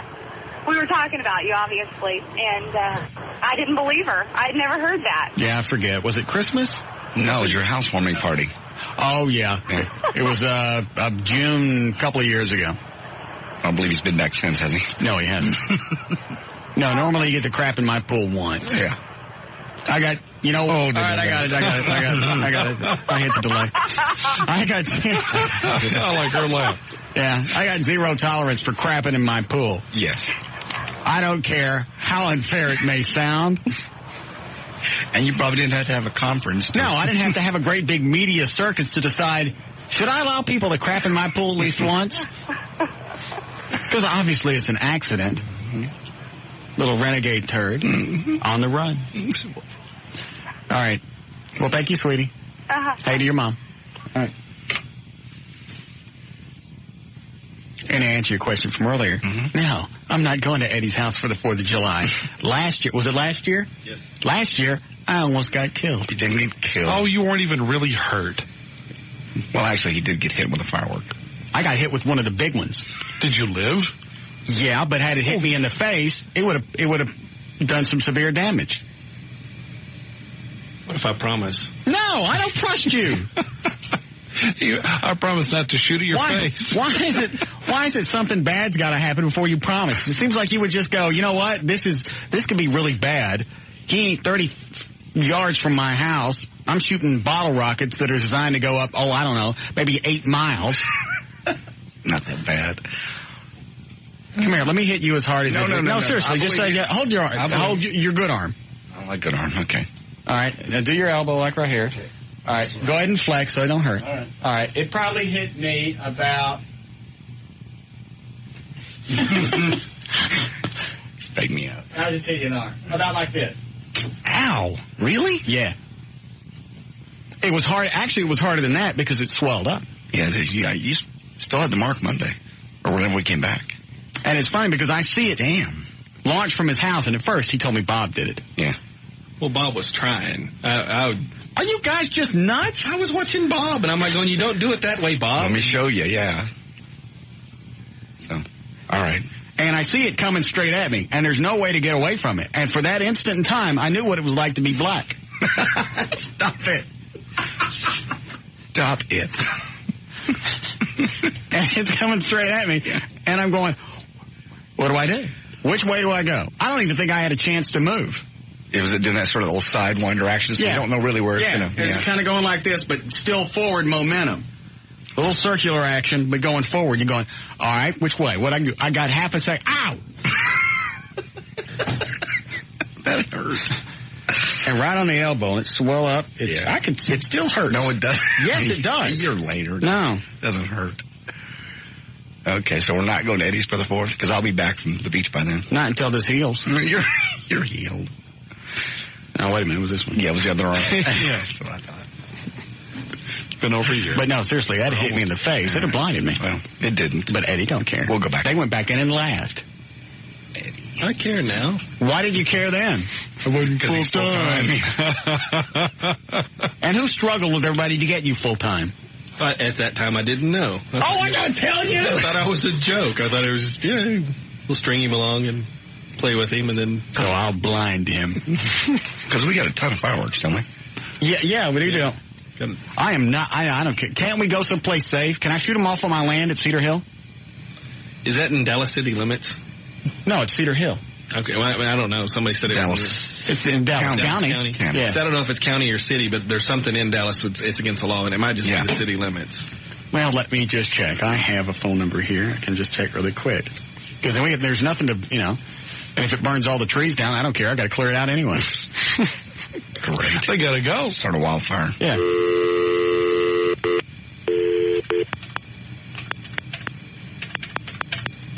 I bet the firemen would come out. Yeah. I'll watch it. Yeah, I bet they would come out and hang out with us. Mm-hmm.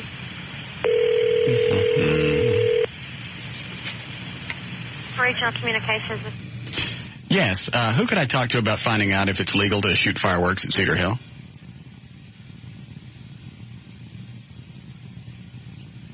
I can't? Oh. Even if I promise not to burn nothing down? Oh. Even if it's on my own property? Okay. Or in Dallas County, too. Okay. Well, that was very kind of you. I appreciate it. All right. Bitch. What'd she say? You cannot. The third time. Yeah. You cannot shoot fireworks in Cedar Hill. Or in Dallas County. You asked her 3 times. Yeah, I know. So it's back out to Eddie's we go? I'm not going out to Eddie's. Oh, come on. I'll go out there if I can wear my full-faced helmet. Okay. It hit you on the arm, but okay. I wasn't really worried about my arm. I'll wear a jock strap and a helmet. All right. No, I'm still not going. Okay. I gotta find something to do on the 4th then. Thought you were out of town. I'm coming back on the 2nd now. Why? Because I have a Captain Morgan's appearance on the 3rd. Where is this? On the week during, I don't know where it is. On the week during our vacation. Why didn't you tell him you were off? Because it's a lot of cash. It'll more than pay for my trip. Oh. But now your trip's cut short. I have 4 days with my sister. That's plenty. She gets on my nerves after that. Yeah, I guess after you... Don't even. Don't. Thank you. Oh, look at the phones. Ejaculate. Hey, quit it. You're talking about my sister here. Now stop. You're the one that kissed her. And I did not kiss this sister. Oh, I'm sorry. Which one was it? It wasn't either one of my real sisters. You just said it was this sister. Which sister was it? Any of my sisters. Hold on a second. Yeah, go ahead. You're on the air. Russ. Yes. How is what Eddie shooting fireworks at you any different than you shooting fireworks at somebody's pickup truck with a bale of hay in the back? Yes, it's a lot different. Oh, how? Because there was no way for JD to get hurt. I could have gotten blinded. Oh, you could have burned his truck up. I didn't know there was did not know there was a bale of hay in the bed of his truck. Eddie knew I had my eyes and stuff out in the front of his house. Oh, okay. Well, I was just wondering.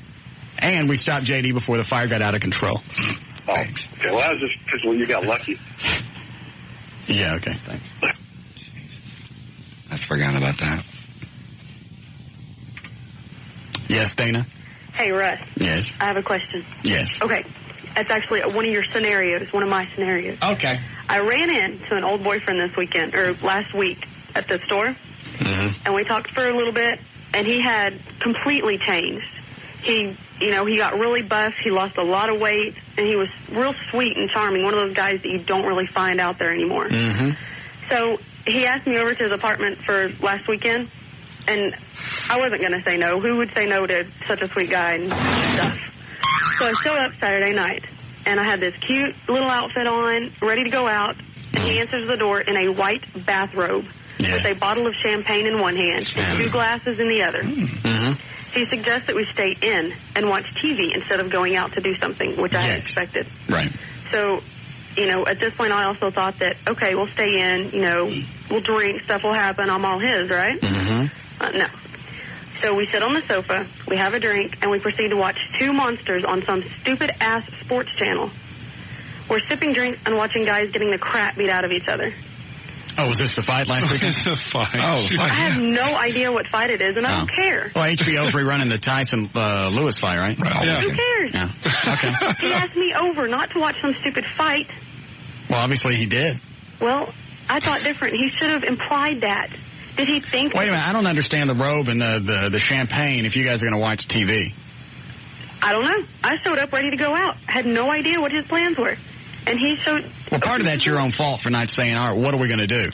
No. You assumed you were going out. He assumed you were going to stay in. You guys didn't talk... I should say... If no, you don't... No. The should stuff, that doesn't float. Well, don't expect us to know. Well, you should. Why should... Why? Well, it sounds like you... It's courtesy. You should what? Where were you going to go? Well, if we're staying in... Where were you going to go? I don't know where we were going to go. You didn't know because you didn't talk about it. We could have gone to dinner. We could have gone to have drinks or something. Right, you could have done all that. Why didn't you talk about it ahead of time? I don't know. Okay. I didn't bring it up, and he didn't bring it up. All right, then you can't complain of the way the evening turned out. Well, she said earlier that he asked her over to his apartment, so evidently he asked her just to come on over. Yeah, if he invited you over, that means we're going to stay in. Well, I'm a chick. Right. I implied that differently. Well, that's not. No. It's not our fault. You receive it differently than the way we transmit it. If you want the evening to hang out. If you want the evening to turn out the way you want it to turn out, why don't you guys tell us stuff from time to time? Well, don't y'all tell us if we're going to sit there and watch a stupid fight. He said, why don't you come over? Maybe that's what he does. Yeah, when a guy tells you to come over, that's implied that you're going to stay in. Now, if he said, I'll come by and pick you up, then it's implied that we're going. Or if he says, why don't we go out? Mm-hmm. Come over to my house doesn't mean we're going out. Come over to my house means you're a booty call. Okay, so I must have been wrong then. Booty call. So... Did he try and bang the booty? Well, I don't know if he was trying to put me in the mood with the whole fight thing. Mm-hmm. Or what? I mean, what is any guy thinking when he does crap like that? I always get an erection when I watch 2 black guys fight. Sometimes I drive through South Dallas just for the excitement. Well, no. Not all chicks are into fighting and that stupid crap. So boxing puts you in the mood, is that it? Mm-hmm. Did you voice this to him during the fight? Like, what are we doing? Fisticuffs. No. After a little bit, I just, I sat there through the whole thing. Don't know what the fight was about. Don't know who it was. I just sat there hoping this was going to go somewhere else. He couldn't even concentrate on me for 1 effing minute. He couldn't do anything. 2 guys fighting. Maybe if one punches hard enough, it'll go in his ass. Anyways. He should have said we were going to sit and watch the fight, and I wouldn't have got all dressed up. I would have gone in something more comfortable. Oh, my God. I knew it would happen. That was worth the $55. Right in a tutor. Thank God for TiVo. I can watch it over and over. So if something like that happens again, should I automatically... Oh, wait a minute. How did the evening end? it ended with the fight being over and him saying, okay, well, maybe we can get together another time. All right, well, there's several different ways to look at this. Maybe he just wanted to enjoy an evening with you and just hang out instead of making you think that this whole relationship was going to be based on sex. He didn't talk to me. Maybe, you know what, guys like to do that. Sometimes we just like to get together and hang out. And you don't have to say anything. He just want to enjoy some time with you. That doesn't mean you have to talk. Why can't you just sit next to somebody and shut the hell up? There's a lot of enjoyment in that. Most women don't know it. It's for the guy. What is a chick supposed to do sitting there next to a really hot guy, an ex-boyfriend who's supposed to be so sweet? Well, why didn't you hop on him? Because I'm not that way. I'm shy. And that's another reason I didn't say anything about the stupid fight. She dressed up to give him the signal that I'm here for you, take me. So what? And he tried to do the charm thing with the robe and the I don't get the robe. Normally, if I show up at the door with a robe, something's already sticking out. Well, that's and you just look at it as like an accident. You look embarrassed that it's sticking out. I thought he was going to take us straight back to the bedroom, sit there, talk, drink. Right. No, he took us to the couch, drank, and watched a fight. No talking, no smooching, no arms, no feeling, nothing. He just wanted to enjoy the evening with you and let you know that he valued you as a person and not just as a sex object. He didn't talk to me. That's what he's trying that for you. I was just something sitting on the couch next to him, watching a fight that I didn't care about. Had no clue what he was talking about. Well, I'm sorry. Was there a question at the end of all of this? Yeah. I mean, why can't guys concentrate on chicks? I mean, what is a guy thinking when he sits a chick down to do? Just watch a movie, watch a fight. I don't know. I never tried that one. Well, men suck. Well, then you've answered your own question. Men are pigs. Yeah. Well, you think maybe he's trying to do to find her level of interest? I don't know. He I don't might know. be playing a game with her. To be honest with you, I really don't care. Yeah, he probably asked her out and then forgot the fight was on and went, hell. He could have called and said, can we do this another night? I think he just wanted to hang out. And, women and guys hanging out are two different... Is it fun hanging out with a chick who has no interest in what you're doing? Did you say throughout the fight, I don't want to watch this? No. Oh, God. Did you ever say, could we watch something else or could we go ahead and go out? No. He should know this. He can assume All right, let's do it this way. All right, let me paint a different picture for you. You go to a restaurant and you just sit there and they bring out stuff and it's all the stuff that you didn't want and you never say a word. I will choke it down. I will live with it. He could say something, point it out, and then I'll point it out. And you keep putting up with that. That's like a waiter coming out and going, you know what? Here's what you're going to have, and you're going to have this to go along with it. And you go ahead and eat it. And he brings you some more stuff out that you didn't want or ask for, but you eat that too. And if you don't complain, it's your own fault. Well, at a certain point, there would be something to complain about. He should have realized with the look on my face and... Should have. Yep. I was sitting there. Just not saying a word, had no expression, not laughing, not even All right, well, commenting. let me put it this way. He's not going to get it. Either tell him or don't. And if you don't tell him, then it's your own fault. No. Yes, it is. No, it's not. You know what? Then you're going to keep having rotten evenings. Well, no. Why is communication really that hard? Women. It's not that big of a deal. And it took me a long time to figure out if I want this, it's okay for me to say it. And if she doesn't like it, that's okay. We'll talk about that. No. And if she really doesn't like it, then she gets a couple of Stone Cold Steve Austins in the mug, and I go home. Jesus. I will find a guy who will not make me sit there, not imply that I want to watch a fight. Fine. Then go hunt down a somnambulist. What is it? What are you, mind reader? No, there's got to be some guys out there you ever heard that word? So self-involved. You're saying, I can't remember what it is. Oh. I think that's right. Okay. Yeah, go find hold on a second. Which line, Dan? What? Yeah, what is it, Paul? Tell that young lady that she just got played. That was a revenge date. Don't you think he jumped through hoops for her back then, and now he's all buff, he can get anything, and he just played with her, man? Yeah, but I would still bang her and then get rid of her. Yeah, but he doesn't need her now. He used to need her. Now he's all buff. She comes over, and he's playing with her.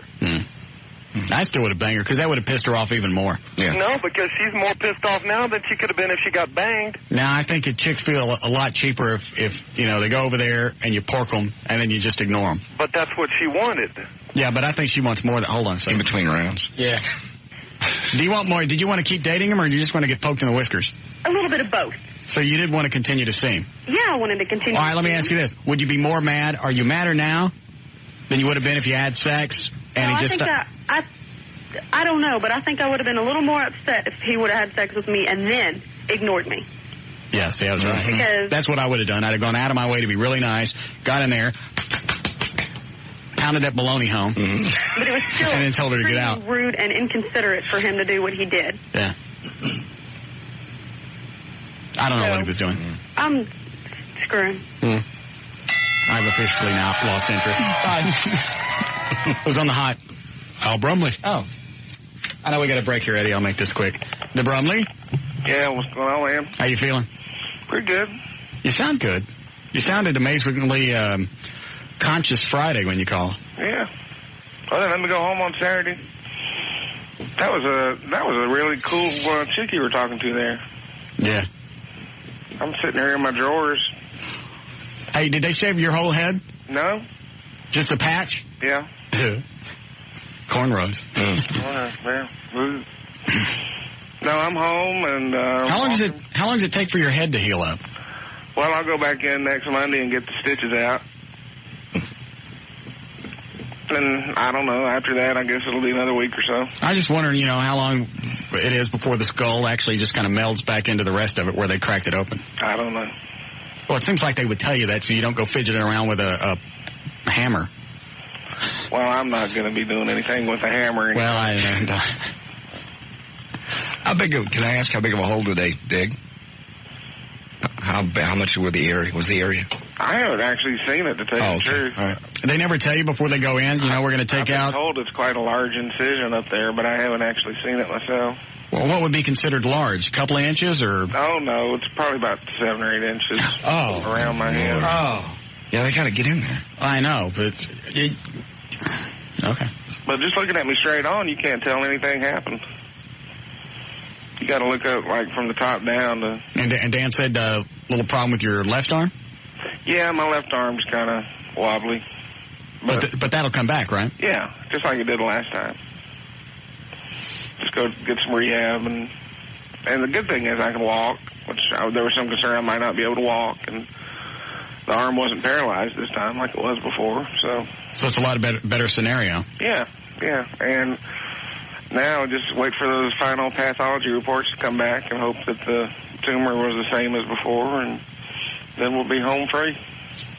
Why don't you go ahead and come out? I know you can't play at the concert on Saturday. Why don't you come on out and we'll just prop you up like the Pope? I don't know. I think that's if it weren't so far away, I might. Well, we'll send the limo. No, I can't do that. Why? That's just too far. I don't think I could hang out there all day like that. Well, you don't have to. Okay, I just thought maybe you'd enjoy getting out of the house. I appreciate the invitation. I'd love to be there, but I've noticed here in the past few days that my stamina isn't what it used to be right now. How long before you're back to work at the morning news? I don't know. Maybe a few more weeks. Really? Yeah. You can't write at home? Well, I can't type too well right now. I can type with one hand, I guess. Would you like me to write your column for a couple of weeks? Well, sure. Go ahead. You got any ideas? I got ideas all the time. Something about Russ Martin, perhaps? The easiest for me. Write what you know. Yeah. Certainly wouldn't get the quotes wrong. What, are you implying something there? No. Anyway, so if you want that, I'll stunt for you for a couple of weeks. Oh, hey, I appreciate it. Have one of your editors contact me. Okay. I'll do that. Okay. Well, take care of yourself. We'll come see you this week. All right, man. We didn't want to come out yesterday because it was your first day back. Okay. And we forgot. Y'all take care. All right. Bye. Thank you. Very lovely Al Brumley. All right, break here? Please. All right.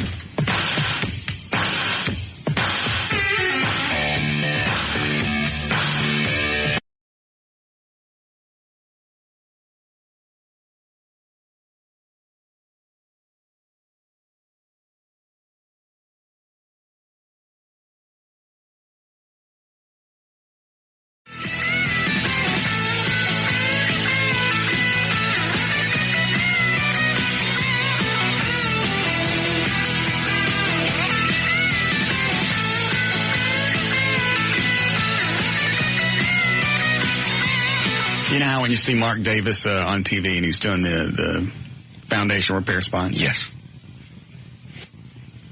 And he doesn't look too good? Yes. Then I saw him in face-to-face at the Smirnoff thing. Mm-hmm. He looks worse. Oh.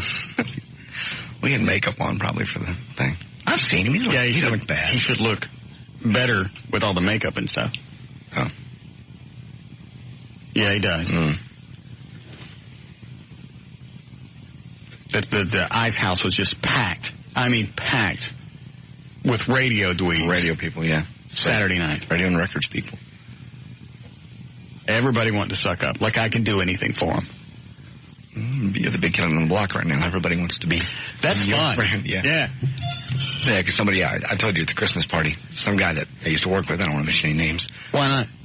I just want to. Swing the big bat. Hit him right in the balls. Go ahead. It's fun. Nah, I don't want to. Burn the bridge. I'm not burning Set it ablaze. Put the bridge in fuego. So, a program director I used to work with had some ugly things to say after I'd left him. What did he say? I don't want to get into specifics. Well, you're not saying his name. What did he say? If you're going to say one or the other, at least tell us what he said. He indicated to somebody he thought I might have taken something out of the audio vault, which is our little system for holding this. For holding music. Yes, and given it to a competitor, which was absurd. Like what? What did he think it was? Just some sweepers and things. Why would you give station IDs to somebody else? Exactly it. And a couple of songs. And I'm like... That another radio station couldn't have got from the record company. Yes. So anyway. So he thought I did that. And I was like... So you didn't leave on good terms? He even had the people corporate send me a letter. That said what? Cease and desist. You're no longer allowed in this building. I'm like, whatever. I don't work there anymore. Yeah, no. Anyway. Normally getting fired, that tipped me off. I didn't get fired. Oh, just because when I got sick. Oh, that's right. I still, at that point, still had access to the building because I didn't live on bad terms. In fact, I was still an employee. Right. Okay. Anyway. All right, so now this guy doesn't like you. He's running around saying bad crap about you. Yeah, but at the Christmas party, now that I've been on the station for almost 2 years. Right. Gets up from his table, comes all the way over, shakes my hand. Buddy, good to see you. How are you? It's like, damn. Amazing. Fist me. That was right before Mark Davis came over and said hello. And Hal J. Yeah, they're all good guys. They really are. It surprised me how many people at other stations, because normally if you're a jock at another station, you don't listen. You certainly don't tell somebody else you listen. No. Because if somebody else is doing well and you got good ratings, you hate them. Mm-hmm. For some reason, they all like us. Don't know why. Except that one guy now. Probably is mad at me again. What's his name? I'm not saying. I'll turn the mic. No, I'm not saying. Look, I'll turn the mics off. I'll move away from the concert.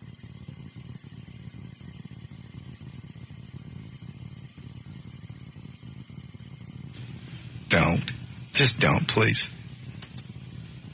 Just don't. I'm asking nice. Give me $1. I need money for a Coke. I only got a 5. I'll take that.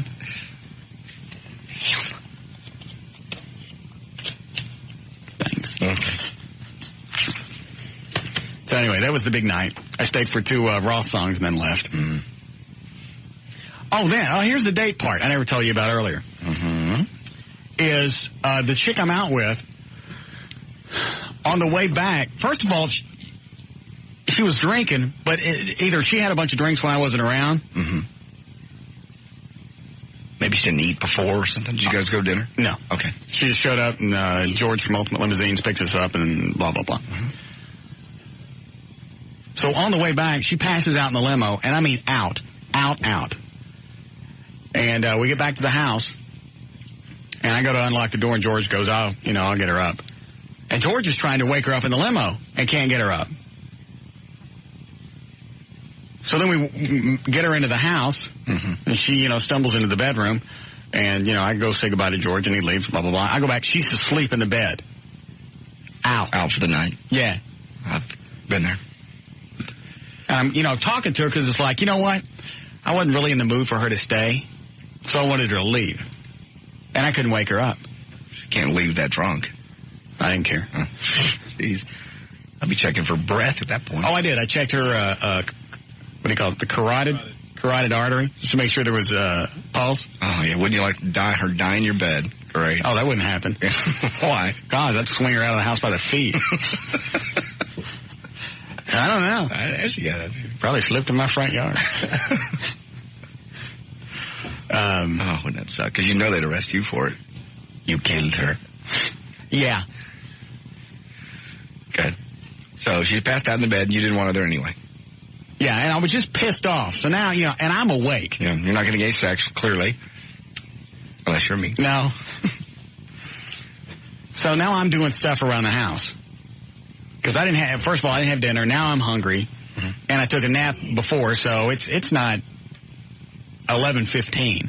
And I want to go do something, and she's absolutely useless. Mm-hmm. And it just pissed me off that she drank that much and got that drunk, and now I can't do anything with her, and I can't even send her home. So, I made a call, got a hold of somebody, and I'm talking to her on the phone, the booty call. Mm-hmm. Oh, this is bad. One chick in the bed and your booty calling somebody else. I can't do anything with the one in the bed. You can. No, you can't. No, I'm just kidding. Yeah, well, all right, anyway, so you can't do anything with the one in the bed. So I go call the other one. She goes, well, how about if I come over? I went, you can't. There's somebody passed out in my bed. She goes, well, that's just weird. I went, I can't do anything about it. Well, where do you want to go? I said, I don't care. We'll go over to Eddie's place. Oh, okay. Eddie, I forget his last name. Anyway, so we went over to Cape Buffalo. Ate, watched the disco band. What? It's just funny that you have a chick passed out in your bed at home and you're out on a date. I couldn't do anything with her. What was I going to do? I'm not going to just sit around the house because the drunk poot I got at home had too much to drink. She wakes up and you're gone. I seriously don't think that she woke up between the time I left her until the next morning at 8 o'clock Sunday morning when she, woke me up and said, I got to go because it's Father's Day, blah, blah, blah. I went, yeah, okay, bye. You didn't get it then? No. Okay, just checking. So you met somebody over Cape Buffalo? Yeah. So, dinner, blah, blah, blah. 2 dates in one night, I like that.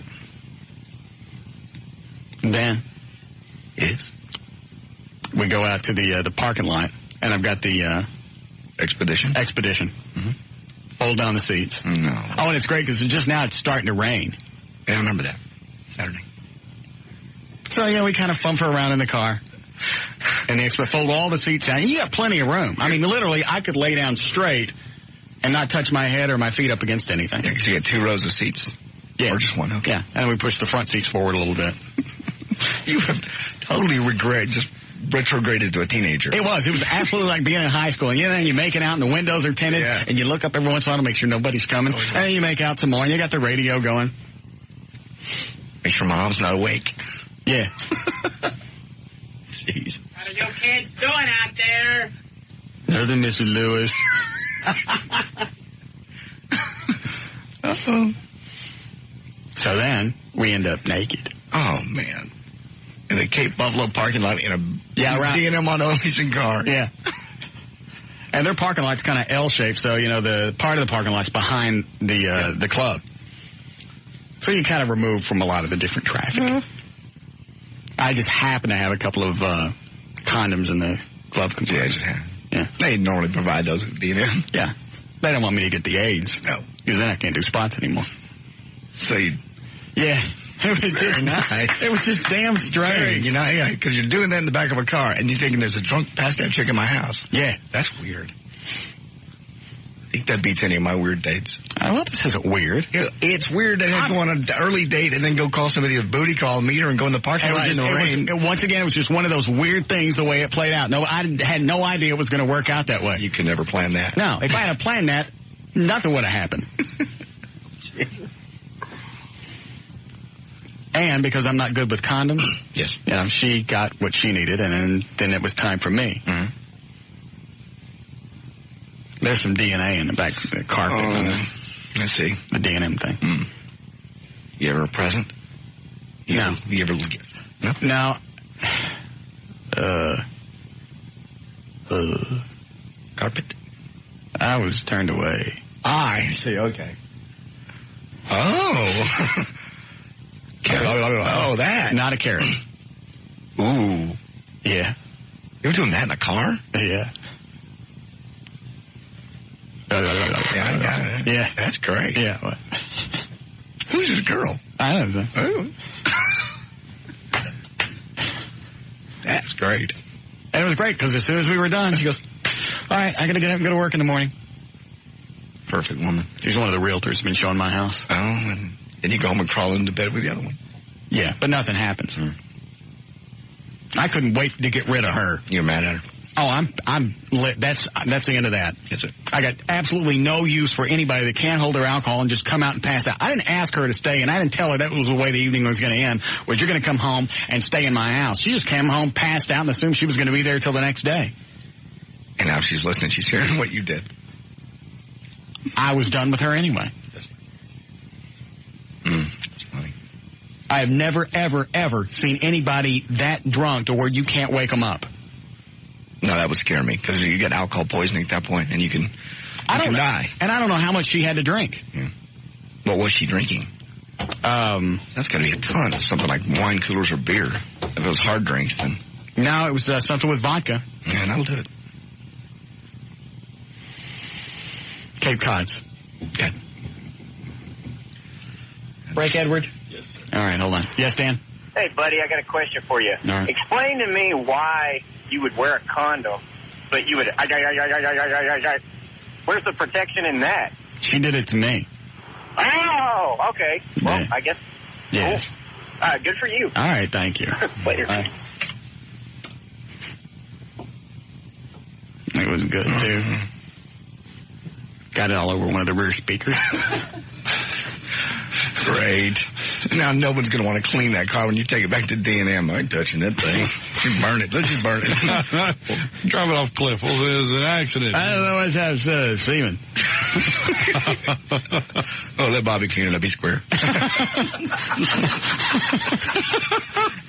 You don't mind. Bobby, don't lick it all.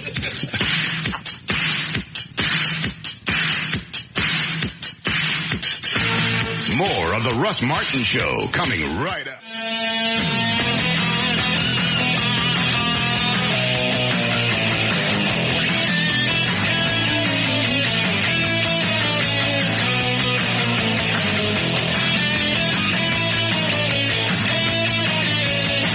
All right, 6:05. J.D. Ryan is here. Eddie Boyd, producer Dan Lewis, Jonathan Dodge is in the thing. Let me see. We just did news, right? Yes. Eddie suggested during the break that maybe somebody slipped, what's her face, the chick I took out Saturday, some, what is it, GHB?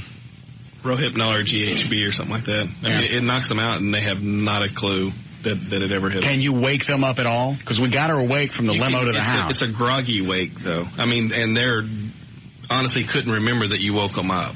I mean, it's just like where they're still basically asleep, but they certain mobility and stuff like that to where you can walk somebody from a car to a house and they'll still pass out. You can walk somebody from downstairs to upstairs and they're still out and they won't remember the walk.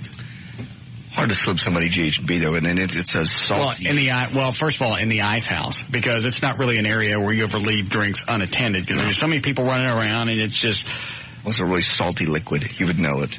It would make something taste strange. No, Rohypnol, I think, is a pill, isn't it? Rohypnol, any of them can be ground up into powder. And I think GHB could. When you can, or liquefied even, and they can put it in there. Rohypnol and I believe certain forms of GHB are completely, you have no idea that it's there. Oh. Tasteless, odorless. News to me.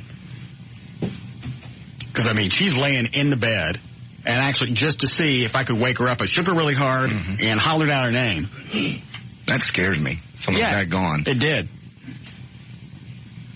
But she wrote, she gave it one of those, and just kind of rolled over. Still breathing? Yeah.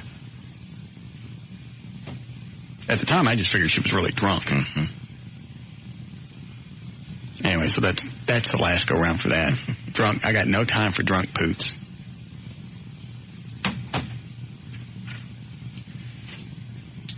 It worked out well. Mm-hmm. Sounds like it. You had a lot more fun anyway. All right. Let me grab this and then we'll give this other thing a shot. Go ahead, you're on the air. How does Eddie know so much about the GHB? Ah, please. There's not even a reason to follow that one up. All right. How many of these do we have, Eddie? How many did you write? 10. Okay. Dan, you want to give this a shot? Yeah, go ahead. All right. We haven't decided on the name yet, so listen to both of these opens and see if you can decide which one. Okay. Well, when we did this over at the other station, the Eagle, we called it Marnak the Magnificent, an original bit that we stole from Johnny Carson. All right, so we have one of two that Eddie had opens produced for. You listen to both and then decide. All right. Yes, he sees all. He knows all. He tells all. And he'll bless us, each and every one. It's the Pope! All right, so that's one. I like that one. And if you do the Pope, then you got to use the megaphone the whole time because you're addressing the masses, of course. Right. For some reason, that tends to make crap funnier than it really is. Or the other one. Yes, he sees all. He knows all. He tells all. It's time for the Great Franchitti. All right, which one, Fran? Which one, either the Pope or the Great Franchitti? Oh, they're both good, but I think it'll be funnier if you do it as the Pope. We can try it as a Pope. I certainly don't mind. Yeah, let's do it. Let's try it this time. We'll try it as a Pope. Yeah, right. No worries. Of course, anybody else would have had a meeting off the air and decided. Nah. We involve the listeners. Yes, of course. All right. Eddie, you still have the Pope music? Yes, I do. Do you have the setup, Dan? Yeah. Okay. Which number is it? We've already had the open, so all we need is the setup, right? Number 2, Eddie? Yeah. All right. Go ahead, the Dan. The Pope will now take these envelopes sealed under the strictest security of Burloff and Newton, the envelopes that I have here in my meaty fingers, and provide to us the answer before we even know the questions. Thank you. I will now hold these envelopes up to my head and tell you the answers without even knowing what the hell is going on. Can I have the first envelope? Meaty fingers. Here you go. Thank you. You're welcome. I will now hold the envelope to my head. Pot-belly pigs. Pot-belly pigs. You do it, JD. No, that's good. Yeah, somebody's got to play it, McMahon. Which one is that going to be? What animal do midgets like to be photographed next to?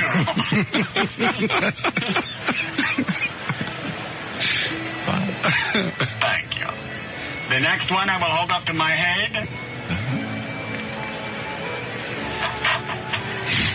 By the way, I'm really holding it to my head, even though you can't see it.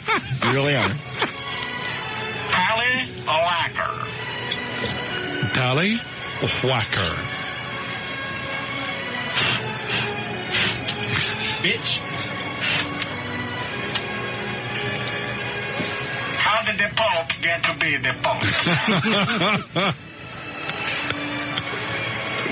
The next envelope.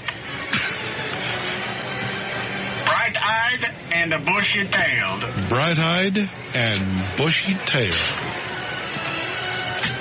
Yes. How do Catholics pick their altar boys?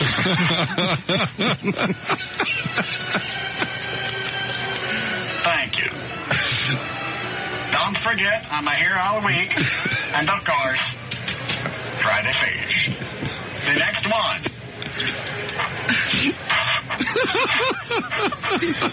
Tiger Woods. Tiger Woods.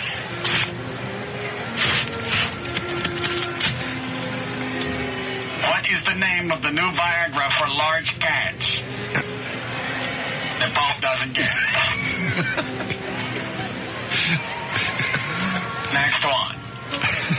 Sometimes a stinky slips in on the Pope.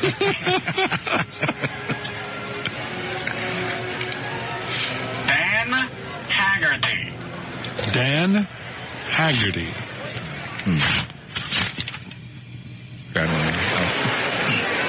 else has been reduced to dressing like a pirate for money. All right. A nice little zinger from this ball. Thank you. Next one. Don't you just love produced comedy? Yes. The next one. Alien Ant Farm. Alien Ant Farm.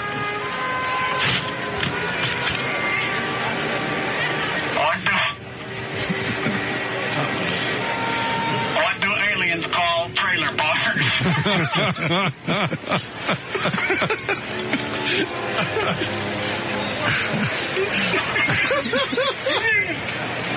The Pope dubs that one an F.O. A funny one. Yeah. Next, Arthur Anderson. Arthur Anderson. Bitch.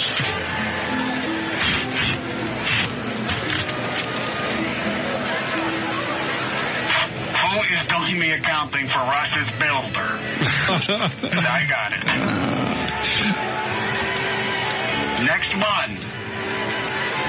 Meteor Crater Park in Arizona. Meteor Crater Park in Arizona.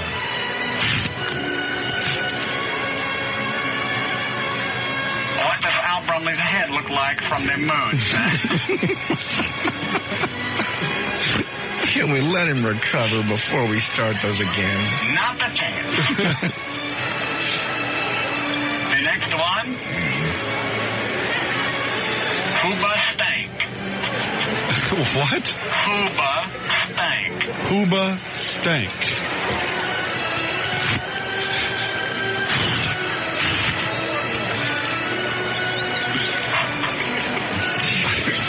Oh, no. The Pope will be with you momentarily. The Pope is going to save this one for the last one and come back. Martin Show. Missed the button. Hold on. Where's the audience noise? There we go. The Pope will set this one down and come back to it. Next one. Camel Jockeys. Camel Jockeys.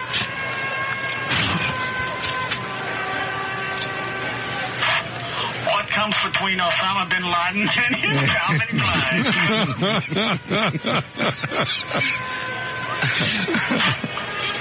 And now we go back to the last one. The final envelope. Yes. I have in my hand the final envelope. Here we go. Hooba Stank. Hooba Stank. How does a hair lip ask who farted?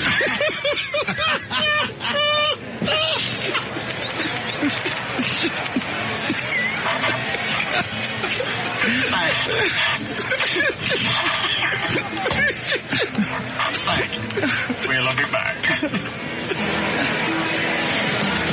Tether fork, we gonna tether fork the mother sucker. Tether fork sucker. How we want the rock. Get up the rock. How.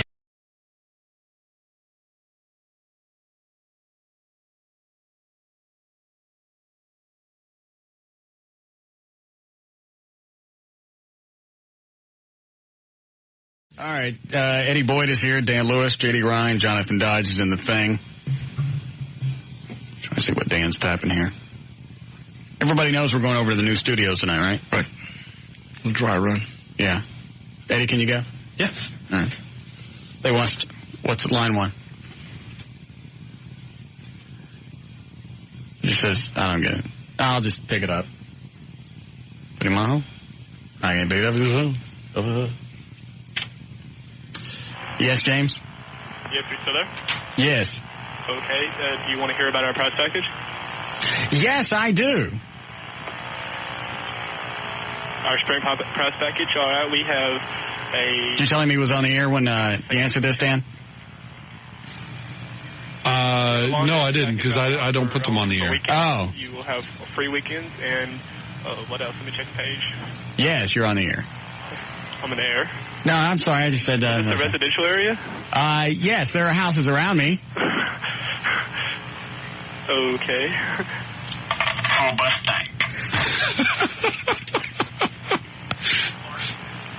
I'm sorry. Go ahead. Anyway, I was wanting to know if you wanted to hear more about our offer. Yes. Okay, what it is we are offering 500 minutes, and this is for local anytime. Anytime minutes. Yes, what? They just changed people. They just changed people, and I heard somebody in the background say Martin. So. Oh, really? They not busted you. Yes. Would you like me to send you up? Yeah, I think you're right. I think I heard my name in the background. Yeah. And they changed people right in the middle of it. Sound like the same guy, but... No, I said the phone line got better and the voice changed because the second guy was more rehearsed. Yeah, he was more rehearsed. Slicker. Who did they say they were with? Sprint. No. Thing is, I get them all the time. Oh, do you really? Yeah, I get telemarketing calls here. It's the auto dialers. They shouldn't be able to get through, but occasionally they do, so. Start putting them all through. We'll get all kinds of free crap. All right, so anyway, we're going to go over to the new studios tonight and do a little run-through. Okay. Yeah, I went by there yesterday and was looking around. Studios are almost done. I think they're putting the TVs in today. Right. And they look great. And I checked out our new office. Mm-hmm. You're right, it is about 2/3 as big as the one we have now. Yeah, it's a little smaller. But I've got one little question. Yes? They've got the nameplates up on all the doors. Oh, do they already? Yeah. They said they were making them for all the salespeople at McNeil, so everybody knows, you know. Who's got what office? Oh, these aren't engraved plates. They're just little stickers? No, these are engraved plates. Plates. Really nice engraved plates. Ours says the Russ Martin Show. And then just around the corner is the one that says Russ Martin.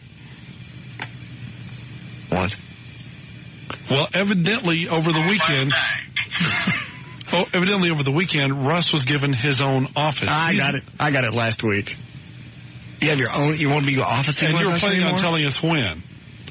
I found out just because I went up there. You guys have more, are the faceplates really up?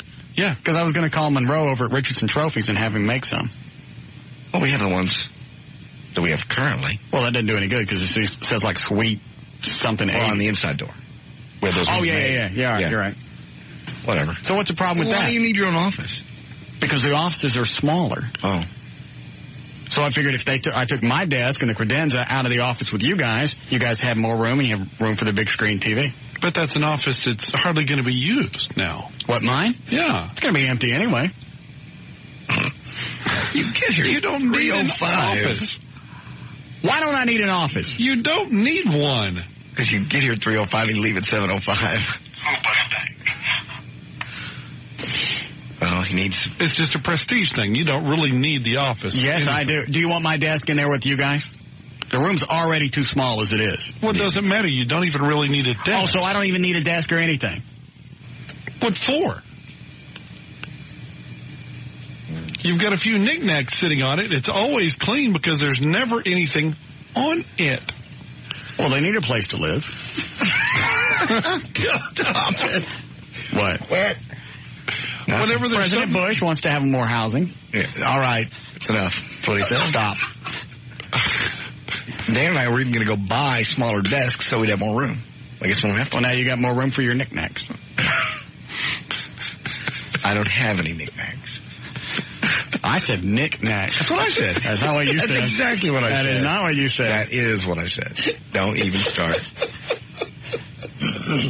You said knickknacks. No, I did not. Yes, you did. All right, I'm happy with the office the way it is. Seriously, you guys don't like the extra room in your office? That's fine. And you know what? I will spend more time in my office now. Why? No, you won't. You'll end up coming down and hanging out with us. No, I won't. Where's our TV going to go? Go in your office. So we're gonna get the big screen. Yeah. Oh, okay. I'm sure where you are then. We'll put the fridge in there. Why will you spend more time in the office? You know you won't. You'll get there at 3:05 like you do every day. Because I don't like being disturbed when I'm doing show stuff. Oh. Dan won't leave you alone. I'm in there every day. I don't bother you. Oh, you want it. Here's my Who wants to hear my impersonation of Dan? Of course we do. How would you know the impersonation of Dan since you're not here to see it? Because I put up with it for about 8 months and finally went, screw it, I'll just do all my stuff at home. Here is Dan in the office. Oh. All right, nobody say a word. Not reading out loud, just reading stuff on the computer screen or looking at something. Ready? Yes. Okay.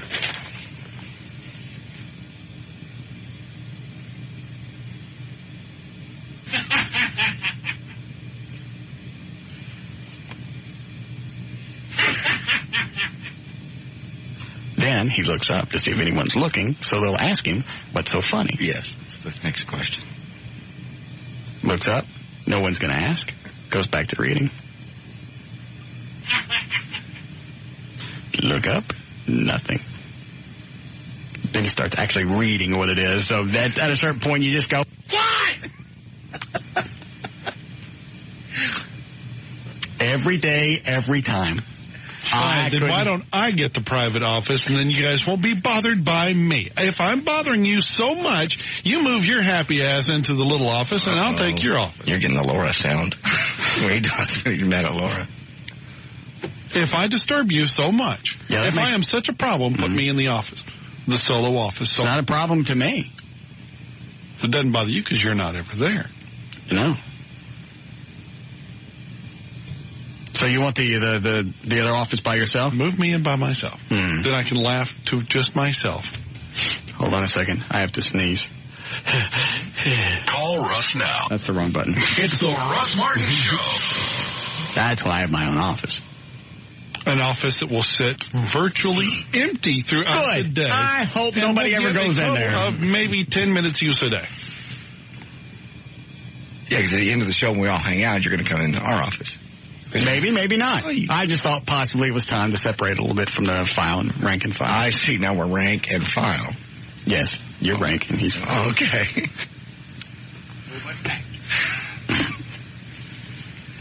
Is this really going to be, because the first reason was, I went, you know what, I'll get a smaller desk, because I'll get rid of the credenza that I've got, because that just eats up too much room, and that'll give us more room. And Bob goes, well, there's another office over here.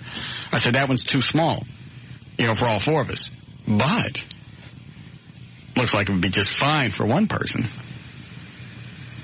Bob goes, yeah, but there's four of you. Yeah, but it'd be fine for just one person. The people at Wild 100 are doubling up. They're putting what used to be two people in an office and now has four. Right. So they're all having to squeeze together, and you're going to have a private office that you're never going to be in. Yes. Okay. I don't care about that. Even Reed, our general manager's office, is a fraction of what. Oh, when we go over there tonight, you guys want to glue some of his stuff shut? Yes. I guess some glue.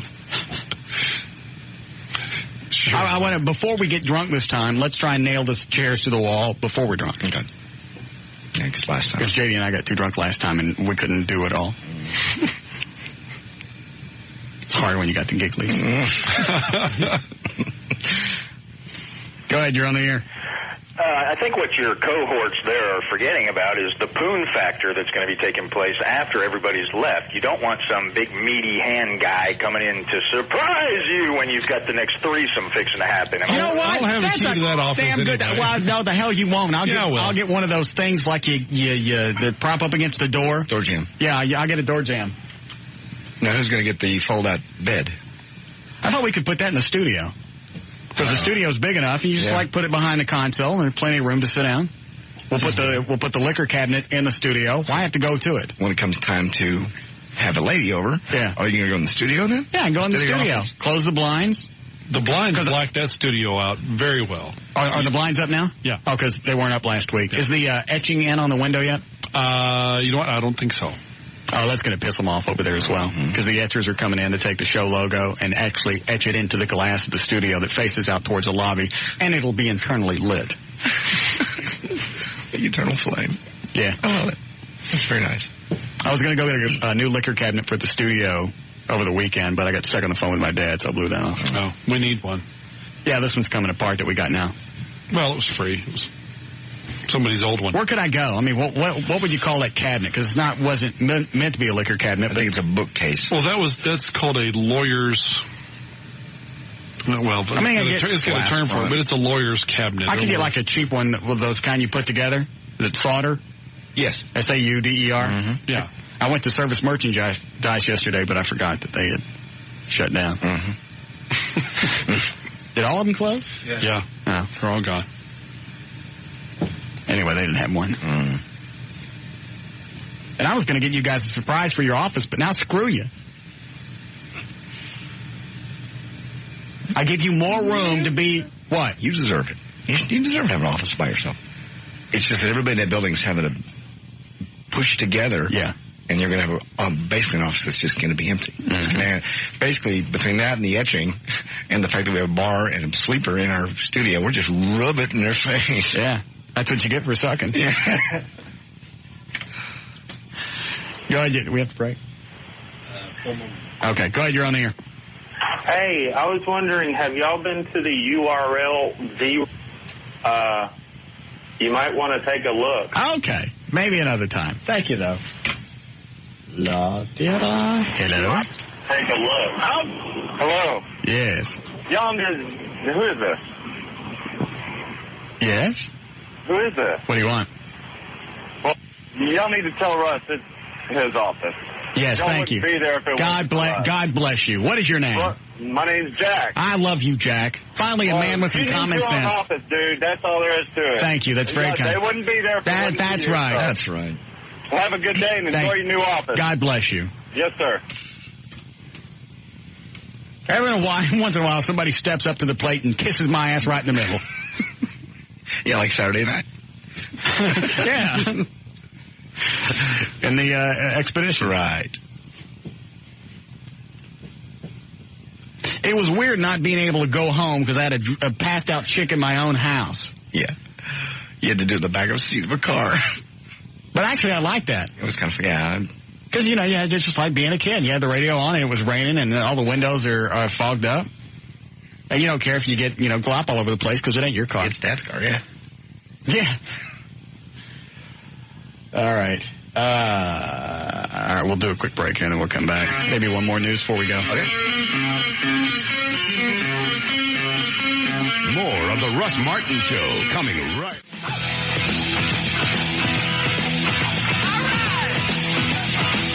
Yeah, that one works good with the lights. I like that, yeah. But you got to do it on the drums.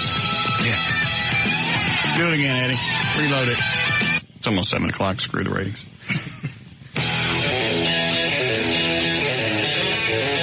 And now, back to the Russ Martin Show on the talk that rocks Texas. The new 105.3 FM Talk. Yeah, I like that one. Yeah.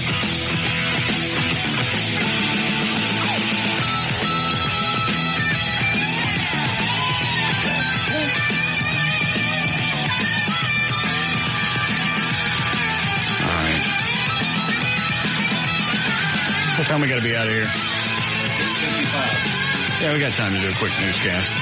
You got leftover stories? Yep. Okay.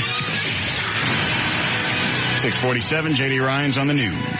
105.3 FM Talk with news. Thank you, Russ. Let's see, a judge sentenced Robert Knoll to the maximum 4 years in prison today for the dog mauling death of a neighbor and stunned the victim's family by throwing out the murder conviction against his wife. Marjorie Knoller could have faced 15 years in life in prison for murder. Like Knoll, she faces up to 4 years for involuntary manslaughter for having a dog that killed someone. U.S. Forest Service employee on Sunday was charged with starting a fire that burned more than 103,000 acres and destroyed at least 24 homes across Colorado counties.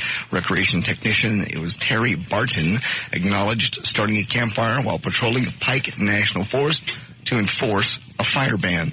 Ms. Barton initially told authorities she smelled smoke, discovered an illegal campfire, and tried to put it out, but was too late. And don't be surprised to see your greenbacks in shades of red and blue coming soon. In the years ahead, the color change will be part of another government effort to battle high-tech counterfeiters. Technology experts are promoting the addition of what looks like a sophisticated 3D hologram. New bills are expected to make their debut late next year. Like American currency, that's going to be red and blue? Red and blue. They're going to change the colors up, make it a little more difficult to Xerox or whatever you want to call it. You mean a whole bill is going to be one color instead of green? That's what they say.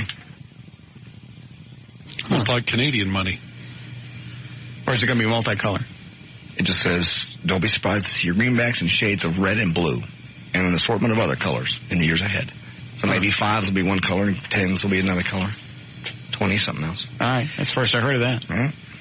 Southwest Airlines has begun eliminating the plastic. I knew you were going to read this story. What's wrong with that? Because you're into all facets of aviation, and nobody gives a rat's ass if they get rid of their plastic boarding passes. This is about terrorists. They're doing it to increase security.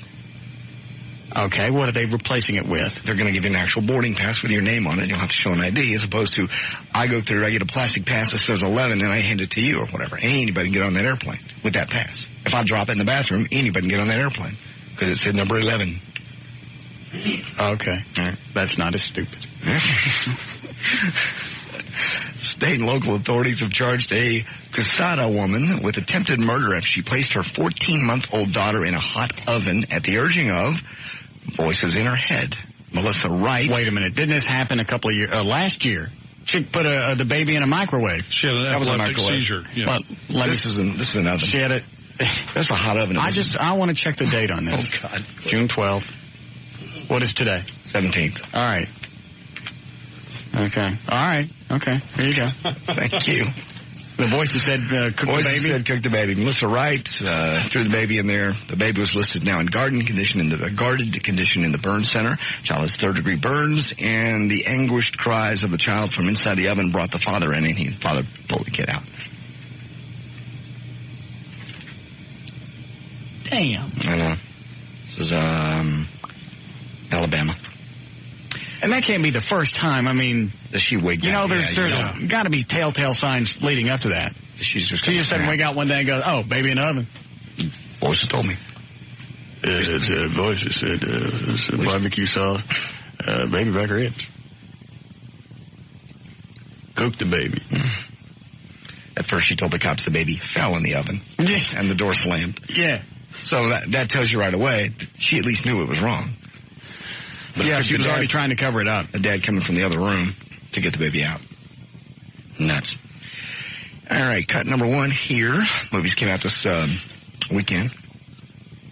Let's see. Having lived with the movie for so long, and let's play the cut and guess who it is. Threat to be made, but it was never getting made. To finally have it be made, and to finally see a craft service table and see trailers with our names on them that said Goodwill Hunting, and that was what was crazy about that. Wait a minute. Well, I thought you figured it out by then. I don't know who that is. Oh, once you said Goodwill Hunting, I thought you figured it out. I don't even know who was in that. Okay. Was he in it? Mm-hmm. And who else? Ben Affleck. That was their first big movie. I never saw it. It's the one that got them to be... Is it a war movie? Big stars. Nope. Goodwill Hunting? Yeah. No. What is it? Brain movie. He's a whiz kid. Oh. He's a janitor that's smarter than all the professors. At MIT. Never saw it. Okay. Well, that was him talking about the first time he got a movie made and how unusual it was. Great. You want to play the next one and guess? Sure. This situation was unique because it was Scooby-Doo. So I honestly don't think Prinze people Jr. want to watch Sarah and I struggle to be together for 90 minutes when they know we go home at the end of the day. I don't think that's very mysterious. I don't think that's exciting. So we don't do that. We make a conscious effort not to do things like that. But in specific situations, like Matthew, that's somebody who I know I have chemistry with. So in a situation like Scooby-Doo... He has what with? Chemistry. That's not what he said. No. Didn't sound he said something like telemetry. He said chemistry. He did. Where I don't have... Where I in a situation I have chemistry. That's... Like Matthew, that's somebody who I know I have chemistry with. So in a... Chemistry. That's not even close. Chemistry. I think he stays stoned all the time. Anybody see the movie? No. Eddie said... one of my friends did. He just said that the animation, the mix-up of the live action and the animation is horrible. Is it really? He said it kind of puts you off, and then the people, the actors, he said he personally hated them. He said he kept hoping that something bad was going to happen to him throughout the whole movie. The critics have not been kind. It's been getting 1 star, half a star. Well, it made like $54 million over the weekend, didn't it? Yep.